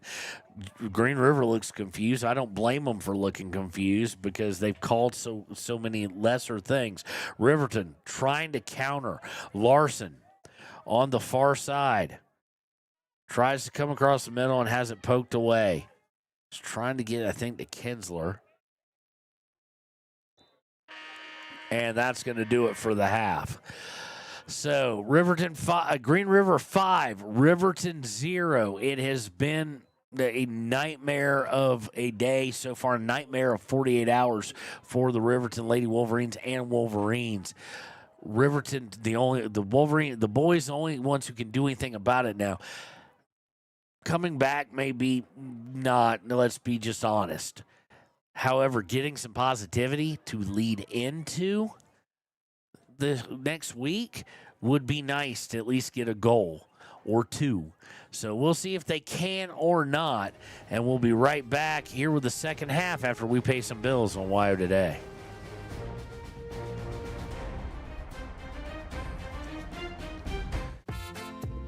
Dos Solitos is proud to support Fremont County sports teams. Enjoy bold Mexican flavors that'll have your taste buds shouting, "Olé!" Follow them on Facebook, Instagram, and TikTok for updates on events and food truck locations. You need an oil change, but you don't have a lot of time. Expressway Lubes on South Federal in Riverton and Highway 789 in Lander provide a fast, professional lube oil and filter change. Expressway Lubes, locally owned and proud to support our local student athletes.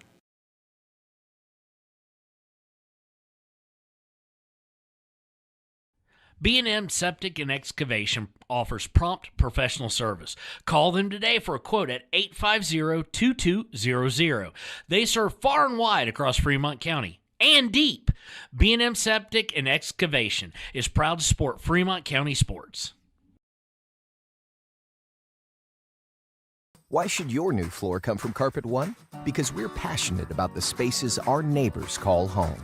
We're part of your community, and we're also part of the world's largest cooperative of independently owned and operated flooring stores. So you can be sure you'll get great selection and outstanding value with every installation.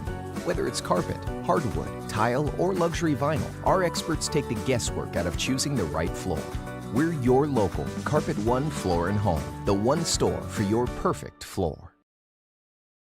Visit Lander Gambles to make your home feel like new. They will beat any competitor's price. Stop Stop by to speak to one of the sales agents or visit LanderGambles.com. Lander Gambles will help you find the perfect product that fits your budget and lifestyle. Lander Gambles, 420 Main Street, Lander, Wyoming. Your tax pros at 219 East Main Street in Riverton, Wyoming can handle all your tax needs. Whatever your situation, we know what to do. Call 307-856-2256 today to schedule an appointment. H&R Block is open Monday through Friday, 9 a.m. to 3 p.m. Men have a way of doing things. A man has his way of eating, of exercising, of keeping his hands warm, and of straightening up. So, when a man faces a serious life problem like divorce, depression, or suicidal thoughts, shouldn't a man have a way to deal with that too? Well, now he does. I'm Dr. Rich Mahogany. Visit me at mantherapy.org. High Plains Power is a Touchstone Energy cooperative. What does that mean for you as a Rural Electric Association member? It all comes down to 7 principles: open membership, one voice, one vote, member benefits, independence, education, cooperation, and community. To understand how it all works, we're headed back in time. In 1879, electricity was in major cities, but rural areas were out of luck. In 1935, President FDR made it possible for companies to build power lines to unserved areas. By the time we hit 1941, some 400 electric co-ops had been organized to serve rural America, just like High Plains Power. For more information, visit highplainspower.org. For more than 40 years, Porter's Mountain View Supply has been serving central Wyoming with top brand name spas, stoves, fireplaces, and outdoor grills. With 2 locations in Riverton and Casper Plus financing available for your purchase, Porter's offers expert advice, quality products, and service along with maintenance. Porter's, your local spa, stove, and fireplace provider in Riverton at the corner of Sunset and North Federal.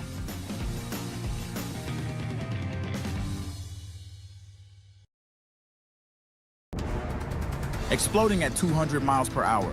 Airbags pack a punch. Until age 13, stay buckled up in the back seat. Buckle up, Wyoming. It's the law.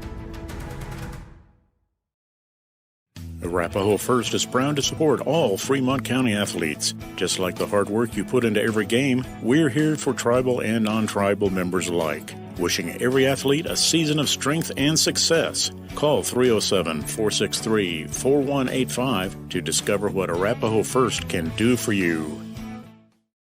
Grand Altitude Federal Credit Union is more than a place to bank. It's a partner in every financial journey. From checking and savings to auto loans and mortgages, they give members the tools to move forward. Known for local service and decisions made right here in Wyoming, their team offers trusted guidance every step of the way. Proud supporters of all Wyoming sports teams, they're as committed to the community as they are to their members. Grand Altitude Federal Credit Union. Your money, your goals, your altitude. If you're planning home improvement projects, look no further than Valley Lumber. They provide nothing but the best from lumber, power tools, hardware, paint, plumbing supplies. If you need it, they have it. Valley Lumber at 290 North 2nd Street in Lander. Warm Valley Health in Fort Washakie is a full-service medical provider. With integrated care teams, you're always able to reach someone in your medical team. Warm Valley Health provides primary care, nephrology, podiatry, optometry, pharmaceutical, along with other services. New to Warm Valley is pediatrics and OB care. Walk-ins are welcome. That's Warm Valley Health, located at 29 Black Coal Drive in Fort Washakie. Call today, 307-332-7300. Down! Set!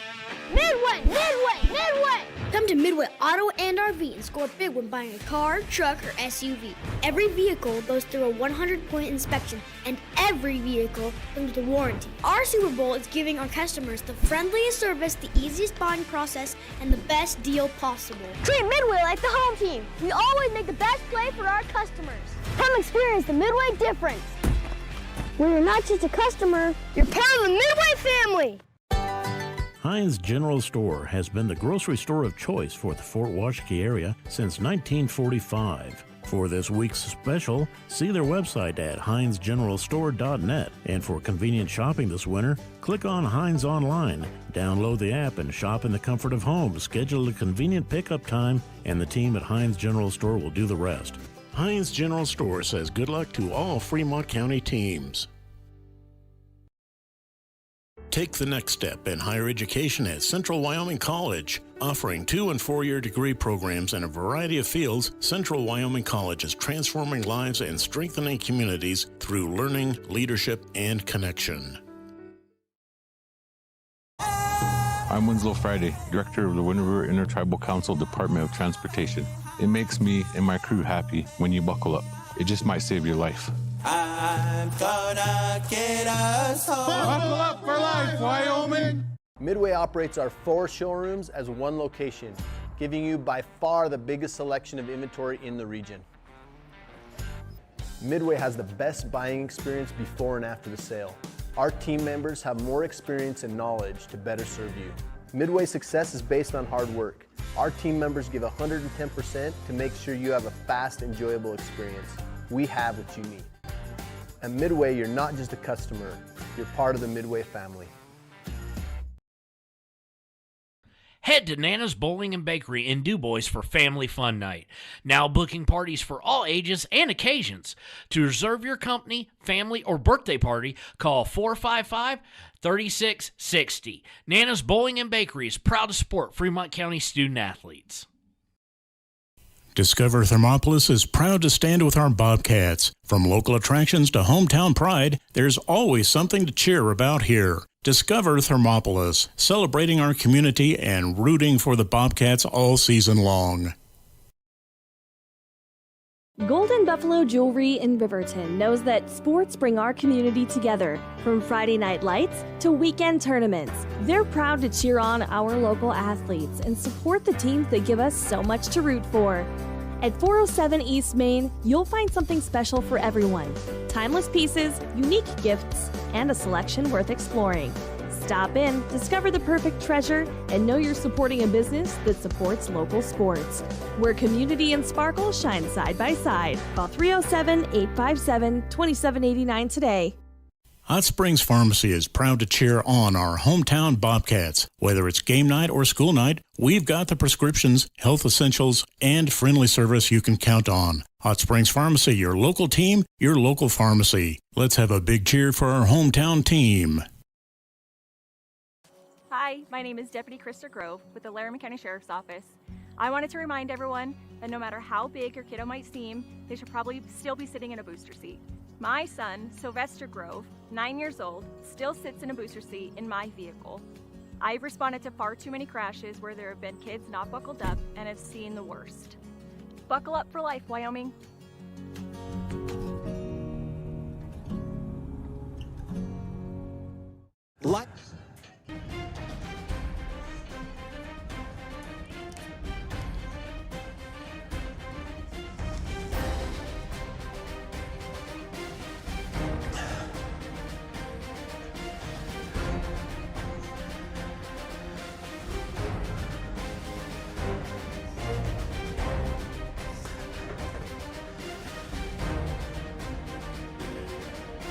Welcome back. Riverton trailing the Green River Wolves in the 3rd-4th place game by a score of 5-0. Riverton's got to find some positivity.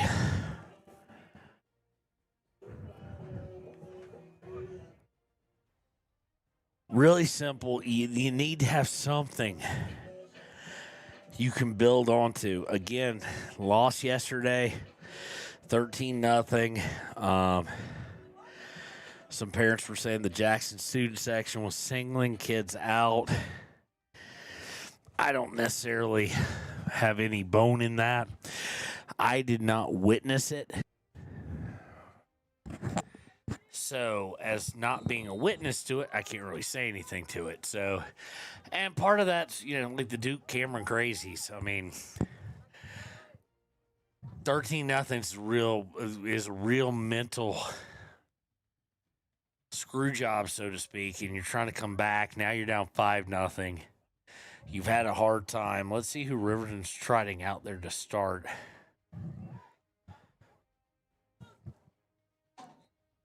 The second half. Oh, we still got the background music on.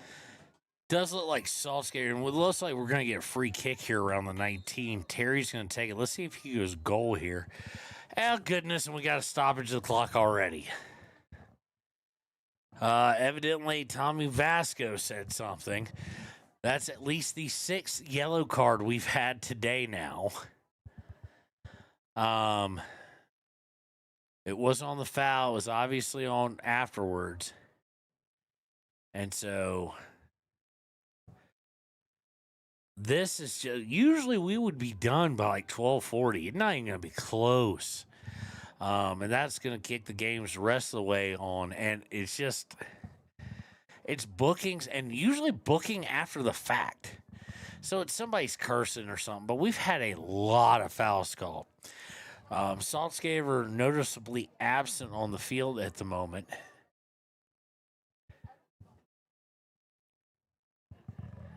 So Terry's going to take this.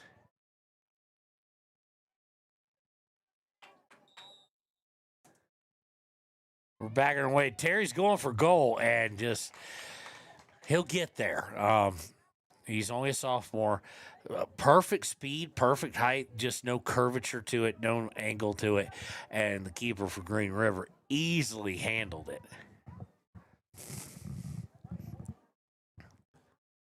Green River looking to work down the far side. I do wonder if Saltskaver's got a little bit of a nagging injury because it's not like he's not starting the vast majority. Becker's starting for the second half, the vast majority of his starters from the game. Kinsler looking to put it on goal. Now it's free. Oh, dude, great work by Drake Hughes. Goes back to Larson. Now it's going to be angled out. Giving chase is Trujillo. He does get to it. But you got Trujillo, Terry, Gantenbein, Bassington for Gantenbein intercepted. You've got Weber, Brink, McLaughlin, Larson. We already mentioned Trujillo, Lexington Kirkland, who started today, Drake Hughes, and Asher Kinsler. So the only starter you don't have out here is Hunter. They look to center. Asher Kinsler's going to steal it away. Goes to Drake Hughes.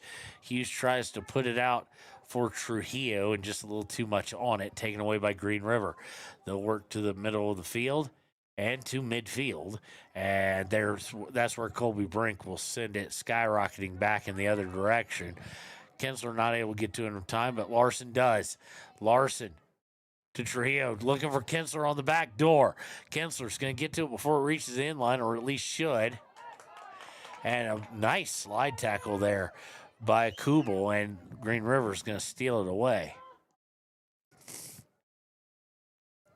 Playing it back now, Vasco, who's come back in, trying to get it on the outside to Saldivar. I do believe that's 15. He's trying to work past Colby Brink. He does get through, but he's forced to pass it. Now back into the box and cleared out by Braden Terry. It'll be a throw for Green River.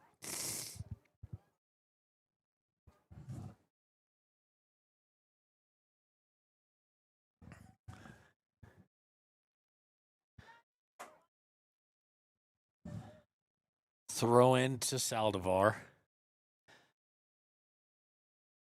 Looking for Vasco. It's taken away now.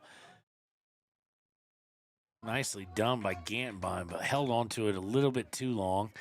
Luckily, it's going to be angled out of bounds by the Green River defense. Got through two guys with some nice, nifty little moves. Tried to get through the third, and he was able to angle it out of bounds. Colby Brink with the throw.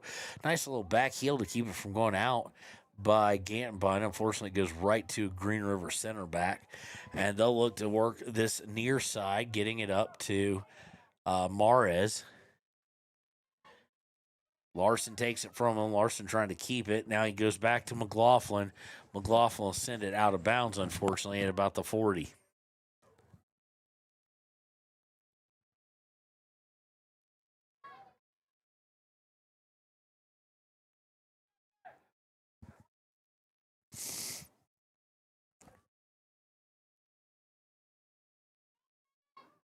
Actually, it's going to be a throw for Riverton. Saying last touch by Green River. He gets it to Drake Hughes, and Hughes is fouled. So, of course, we have a whistle, and we'll have a free kick. Terry going to take this one kind of quick. Was looking for Kensler, just didn't clear everybody with it. Winds up with Kirkland. Kirkland trying to play through. Gets it to Kensler. Kensler towards the box. Tries to fire, and Hintz blocks it. But like what we saw there,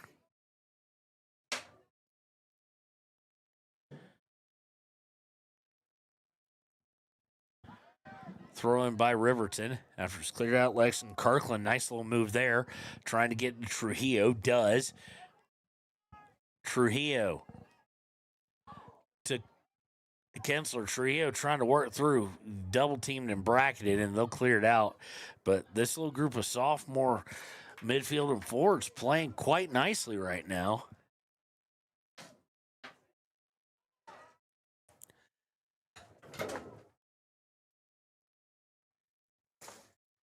Green River trying to push up on the right side from Mares. Mares going in line, somehow keeps it in, and no, they're going to say I don't think they did. Nope, they didn't. Took them a while to recognize the flag was up by the. Took him a while to recognize the flag was up and to blow it dead. He was unable to keep it from going inline, so it will be a goal kick for Landon Hughes.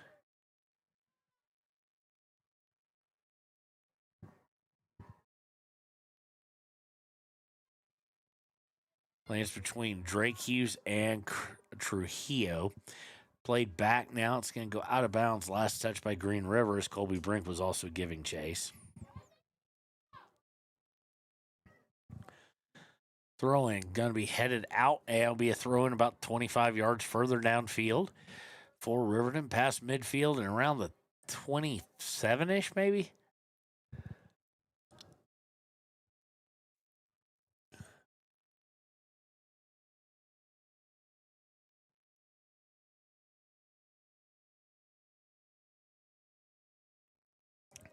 Throw-in kind of bounce back and forth across midfield. Now it's going to go out of bounds. Throw-in for Green River.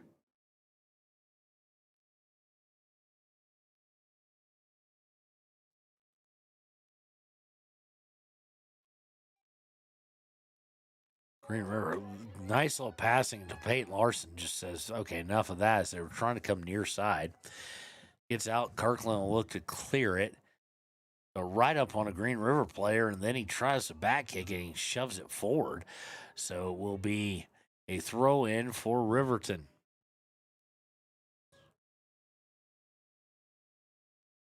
I would say the second half has been less eventful so far as we get about 8 minutes in or 20% of it in. But then I remember we already had a yellow card, our sixth of the day, in the first 8 minutes. So trying to clear out as Green River as they intercept the throw in, but it goes to Larson. Larson will play it back to Weber. Weber trying to play up to Gantenbein, does. He's going to try and get it back to Trent, who's come all the way up.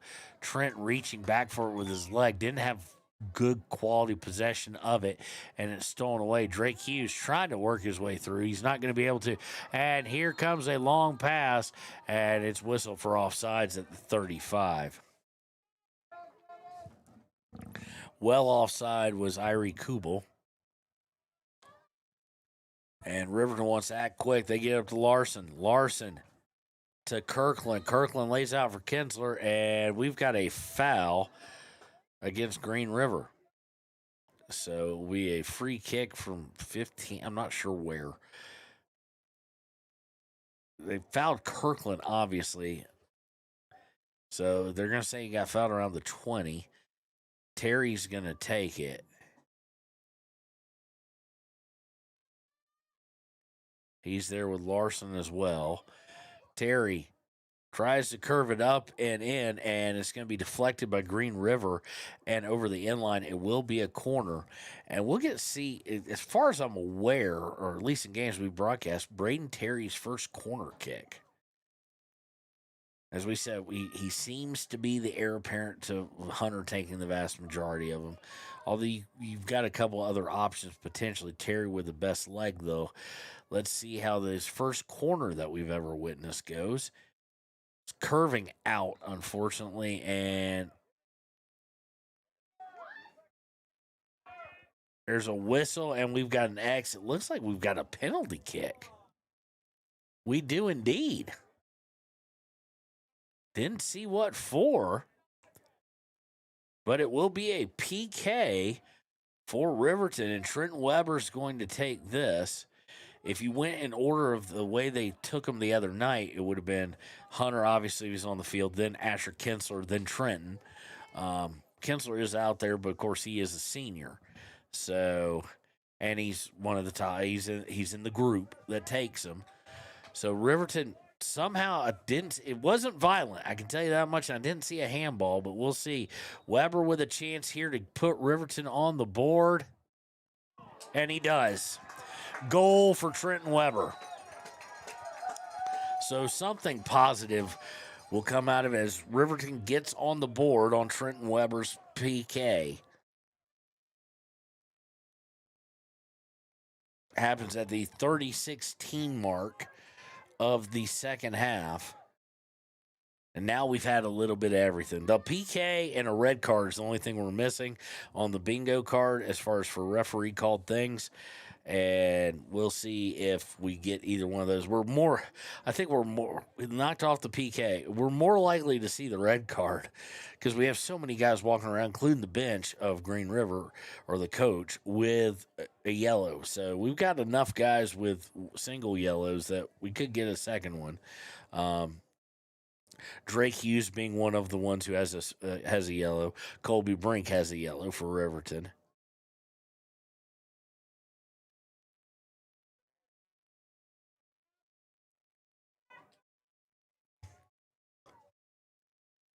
I'm just waiting for the whistle here.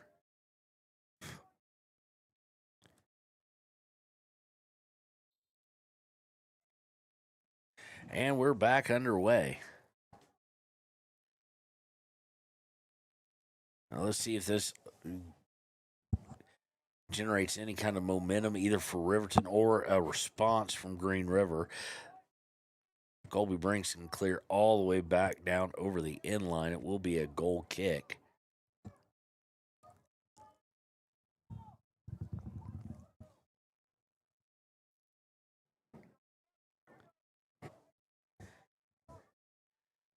And go with a shorty here and go off to his left.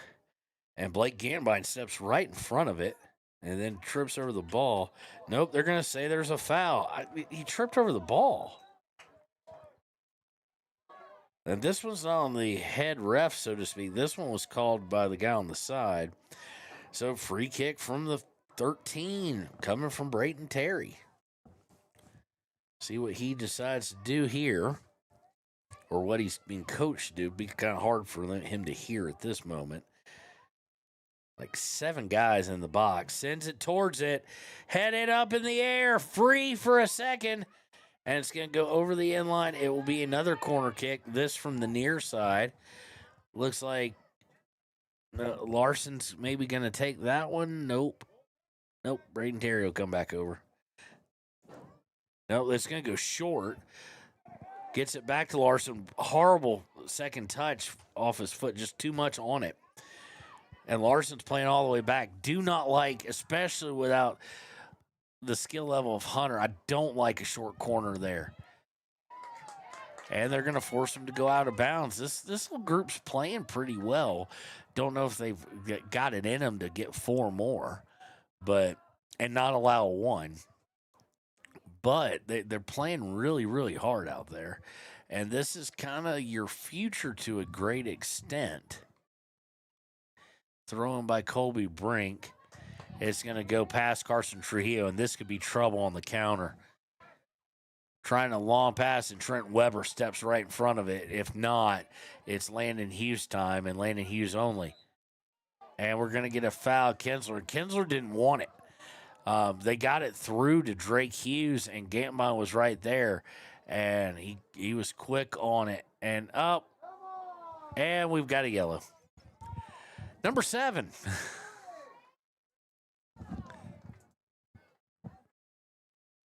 Somebody said something again. This is on Kubel. I think we've got everybody's gotten somewhat lucky that everybody's only gotten 1. But you've had 7 yellows.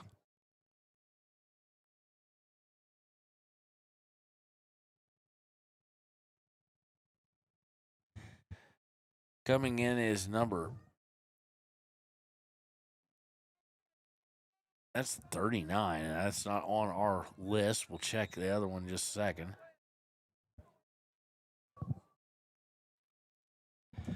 And on the free kick, it's going to go wide left.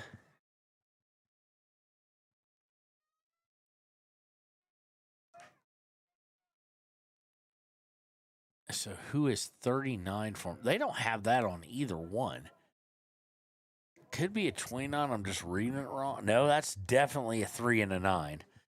So not on the game roster nor on the program roster. Coming up to play is Larson at the 20. And it's going to be sent out of bounds. I'm telling you, this little Riverton squad. Maybe not for today for a positive result, but for the future. But we do want to honor the seniors. Of course, Hunter Saltzgaver, who will be all these guys will be graduating tomorrow. Saltzgaver, Aiden Sanchez, Blake Gantenbein, Patrick Thayer, Daniel Clausen, Weston McLaughlin, Greg McCullough, Trenton Weber, Holden Yates, Landon Hughes, Tropic Akau. Those are your seniors. For Riverton, of course, they will graduate tomorrow at 10 a.m., and Riverton's forced another corner kick. Terry off the head of Weston McLaughlin and up and over.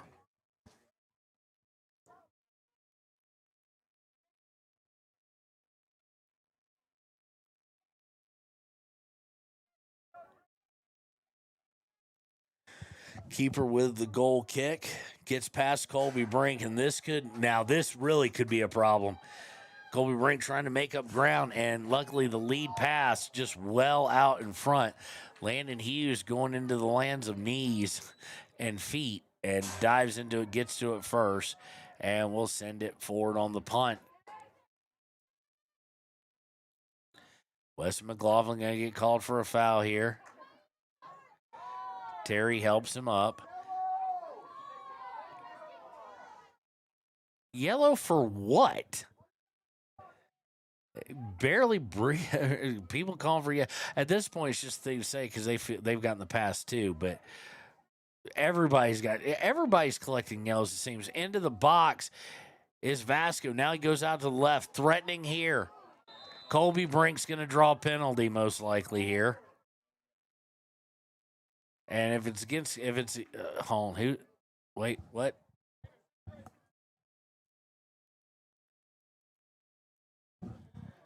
So a whistle for what? I'm not sure. It's against Green River. So Riverton gets out of that trouble. I thought Colby Brink was about to get a penalty kick against him as well as a red because he's already got a yellow. I thought he was going to be double yellowed there. But nope. And Riverton will try and push forward. At this point now, especially after losing the shutout, and Riverton getting on the board, this is getting chippy. Riverton at least, okay, well, we scored. They're not feeling bad for themselves. Turned and shot. Might have been slightly deflected. They're going to say no as it just went well high. It'll be a goal kick for Landon Hughes.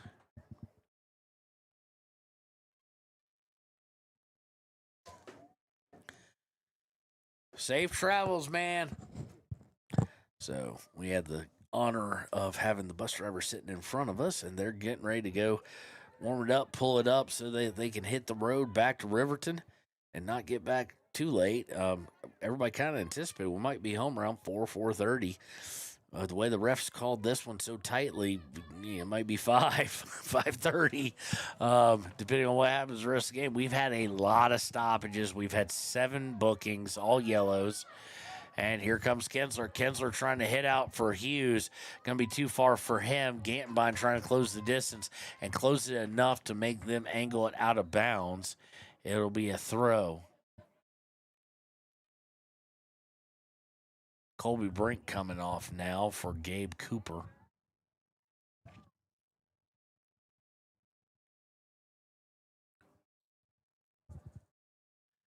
Cooper will take the honors of throwing this one in. Goes towards the box, but goes right to Hentz, but then gets angled right to Riverton. It was right at Terry's feet. He paused for a second. Now Kinsler with it. Kinsler trying to work into the box, trying to get it to Drake Hughes, and it'll be cleared out by Green River over the head of Trent Weber, but McLaughlin there to back him up. Send it downfield towards Gantenbein, but too much on it. Go out of bounds for a throw for the Wolves.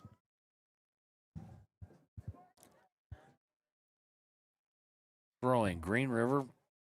Bring it with possession. Nice little back heel pass there to start the run. And they've got 4 on 3, actually. They've got numbers.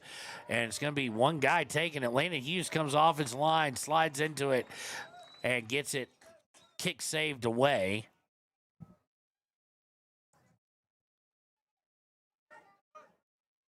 So, and the sad part there for Green River, I get up 5-1, you kind of want to try and get yourself a goal.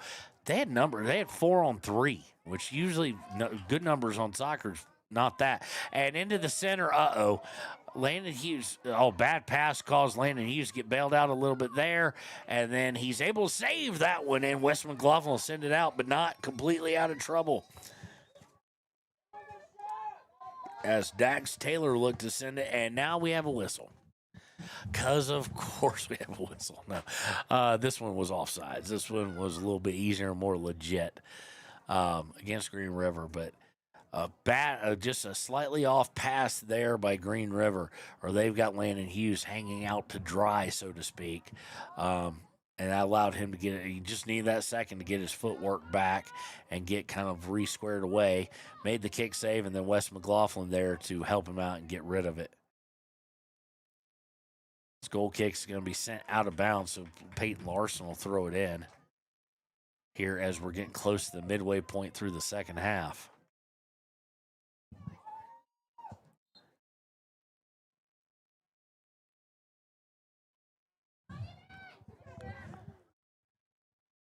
Throw in. Now it's sent towards midfield. Green River comes away with it. Doak. And he tried to get it to Ariano, but great steal by Larson. Larson trying to lead Kinsler, Drake Hughes, and guy I can't identify right off. I think it's Trujillo. It is. Hutchison is in now. We kind of late. Of course, he was out with an injury for so long. Started the other day when he came back, and just was rusty. And it's they're getting him in here. He should be able to get loose up because they're going to need, if they want to pull a positive result on Thursday at State, they're going to need him.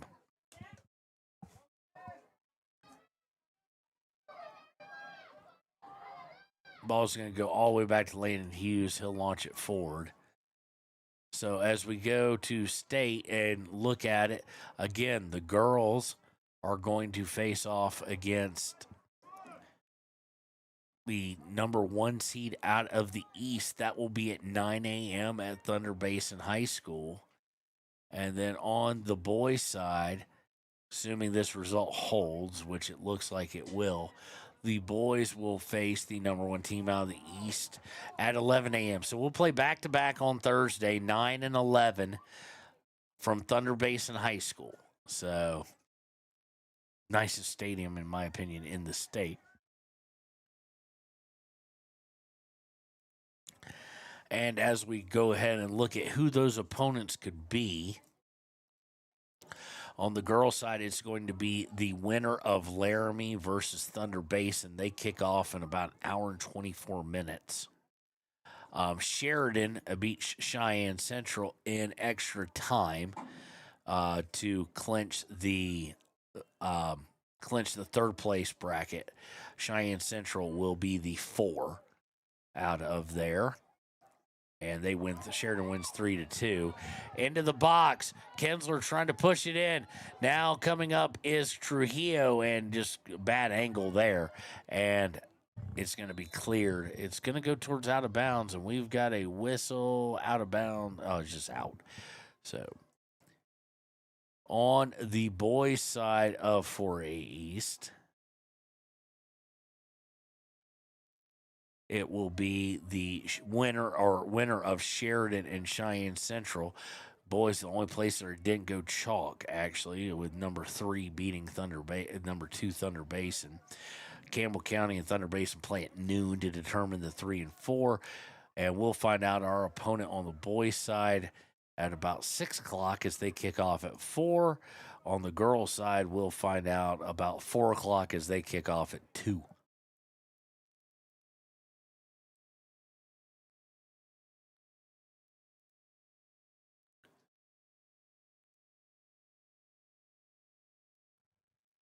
Riverton going to have a free kick here from about the 11 as we have had another foul called. Trying to see if they had 3A stayed up yet. They don't.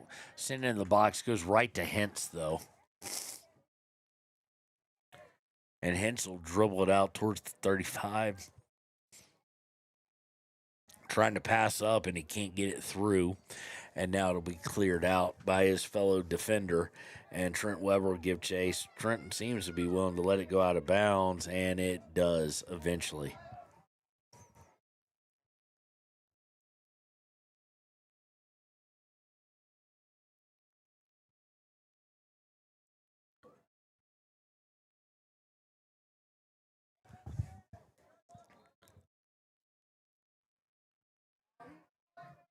And we get a foul after the throw-in, another one against Green River. Green River's going to start to feel picked on. Drake Hughes trying to work up, and he gets triple-teamed, loses control of it. It'll go back to Green River. Green River, a couple of bad passes, goes off Peyton Larson's heel. He didn't even mean to stick his leg out. He was trying to make back ground. And now they're going to try an outlet pass for Emmanuel Leon.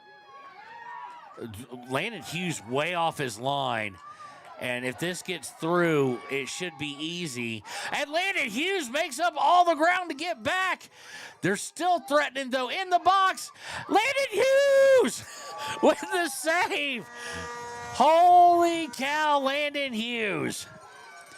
3 saves, and look at that, number 19.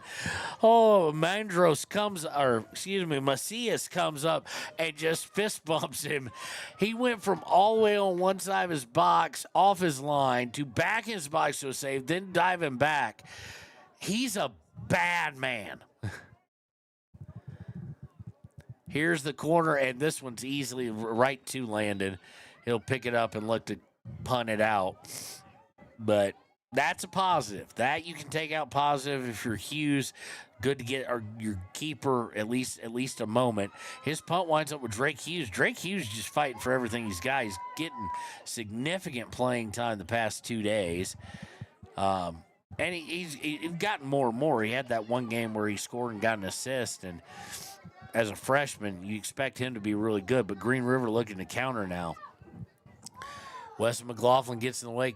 Bit of a shove, no call. And by bit of a shove, I mean a lot of a shove by McLaughlin as we're about to go under 14 and a half to play. We do want to thank our hosts, Jackson Hole High School. Really well-run tournament overall.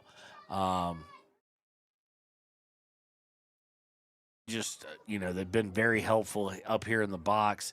There's not a whole lot of us who call soccer, and that's thanks to our advertisers because our advertisers help pay it. So go see them. But they took care of us the whole way, and they've taken care of these teams, and it's been a good event. But here comes Green River into the box, partially saved by Landon Hughes, and trying to get it out now. It winds up staying. Green River curling out to the far edge of the box. They still have Gabe Cooper pressuring. He'll go out of bounds. Last touch by Riverton. So a throw. Landon Hughes playing outside his mind at the moment.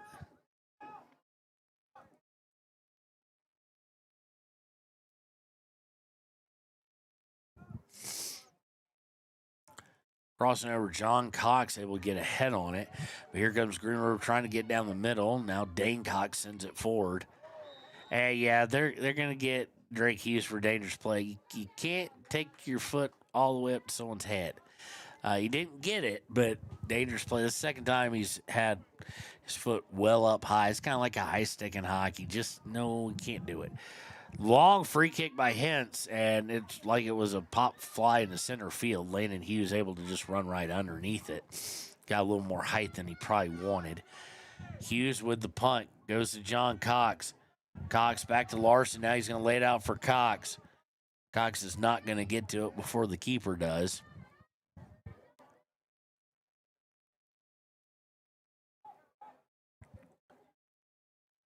Oh, Drake Hughes went for, no, that's Wing. I think that's Wingington. Now trying to get it outside. Hughes is going to, or Larson's going to get to it first, gets it to Hughes, and he'll send it downfield looking to get John Cox. Cox came real close to getting his head taken off there. I don't think he's quite well aware. He almost took a head to his skull. Now Green River looking to score again. They're not happy with what's happened here, and oh, it's going to be angled out of bounds. It will be a corner, but Dane Cox, we'll just say Dane Cox is singing a little bit higher than all the rest. We've got an X on the field because, yeah, Dane, that was square. Every guy here, every guy who's listening should know that feeling. And yeah, they're trying to get him to run off. Good luck with that. He's at a 10% jog at best. Hopefully he'll be fine. But yeah, they cracked him. So long story short, it's going to be a corner kick for Green River.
Range Internet is your high-speed partner. From working the ranch, running your business, or just out having fun. $80 1 gig internet from Range keeps you going at life speed. Fast and reliable service, all backed by local experts with the latest in online security. Only $80 a month, with no contracts and no phone lines required. Don't just follow the herd. Lead the way. Visit range.net and discover how $80 1 gig internet can help you live your West life.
Stay at the newly renovated Hampton Inn & Suites Riverton, proud sponsor of all sports teams, home and away. Experience the perfect blend of comfort and convenience with Hampton's top-notch amenities, including a free hot breakfast, complimentary dinner and drinks Monday through Thursday evenings, a sweet shop for snacks and essentials, a pet-friendly environment and an indoor hot tub pool, and a fitness center to keep up with your workout routine. We've got everything you need for an exceptional stay. Reserve your stay now on our website, Hampton Inn & Suites Riverton, where comfort meets convenience.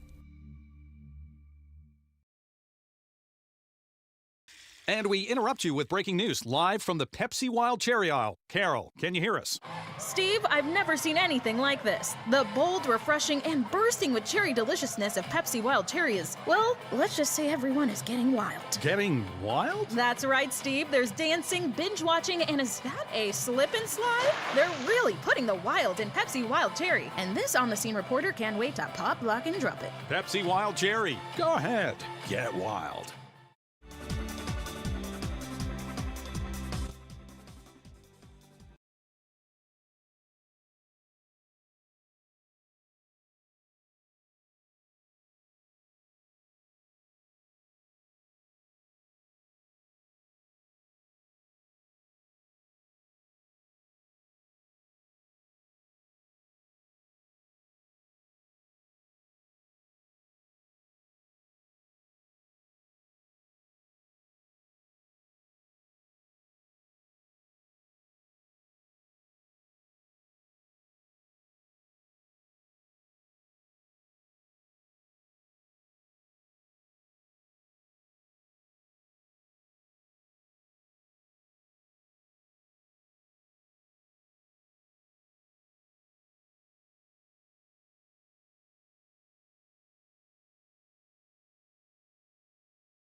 Take the next step in higher education at Central Wyoming College. Offering 2- and 4-year degree programs in a variety of fields, Central Wyoming College in Riverton is transforming lives and strengthening communities through learning, leadership, and connection.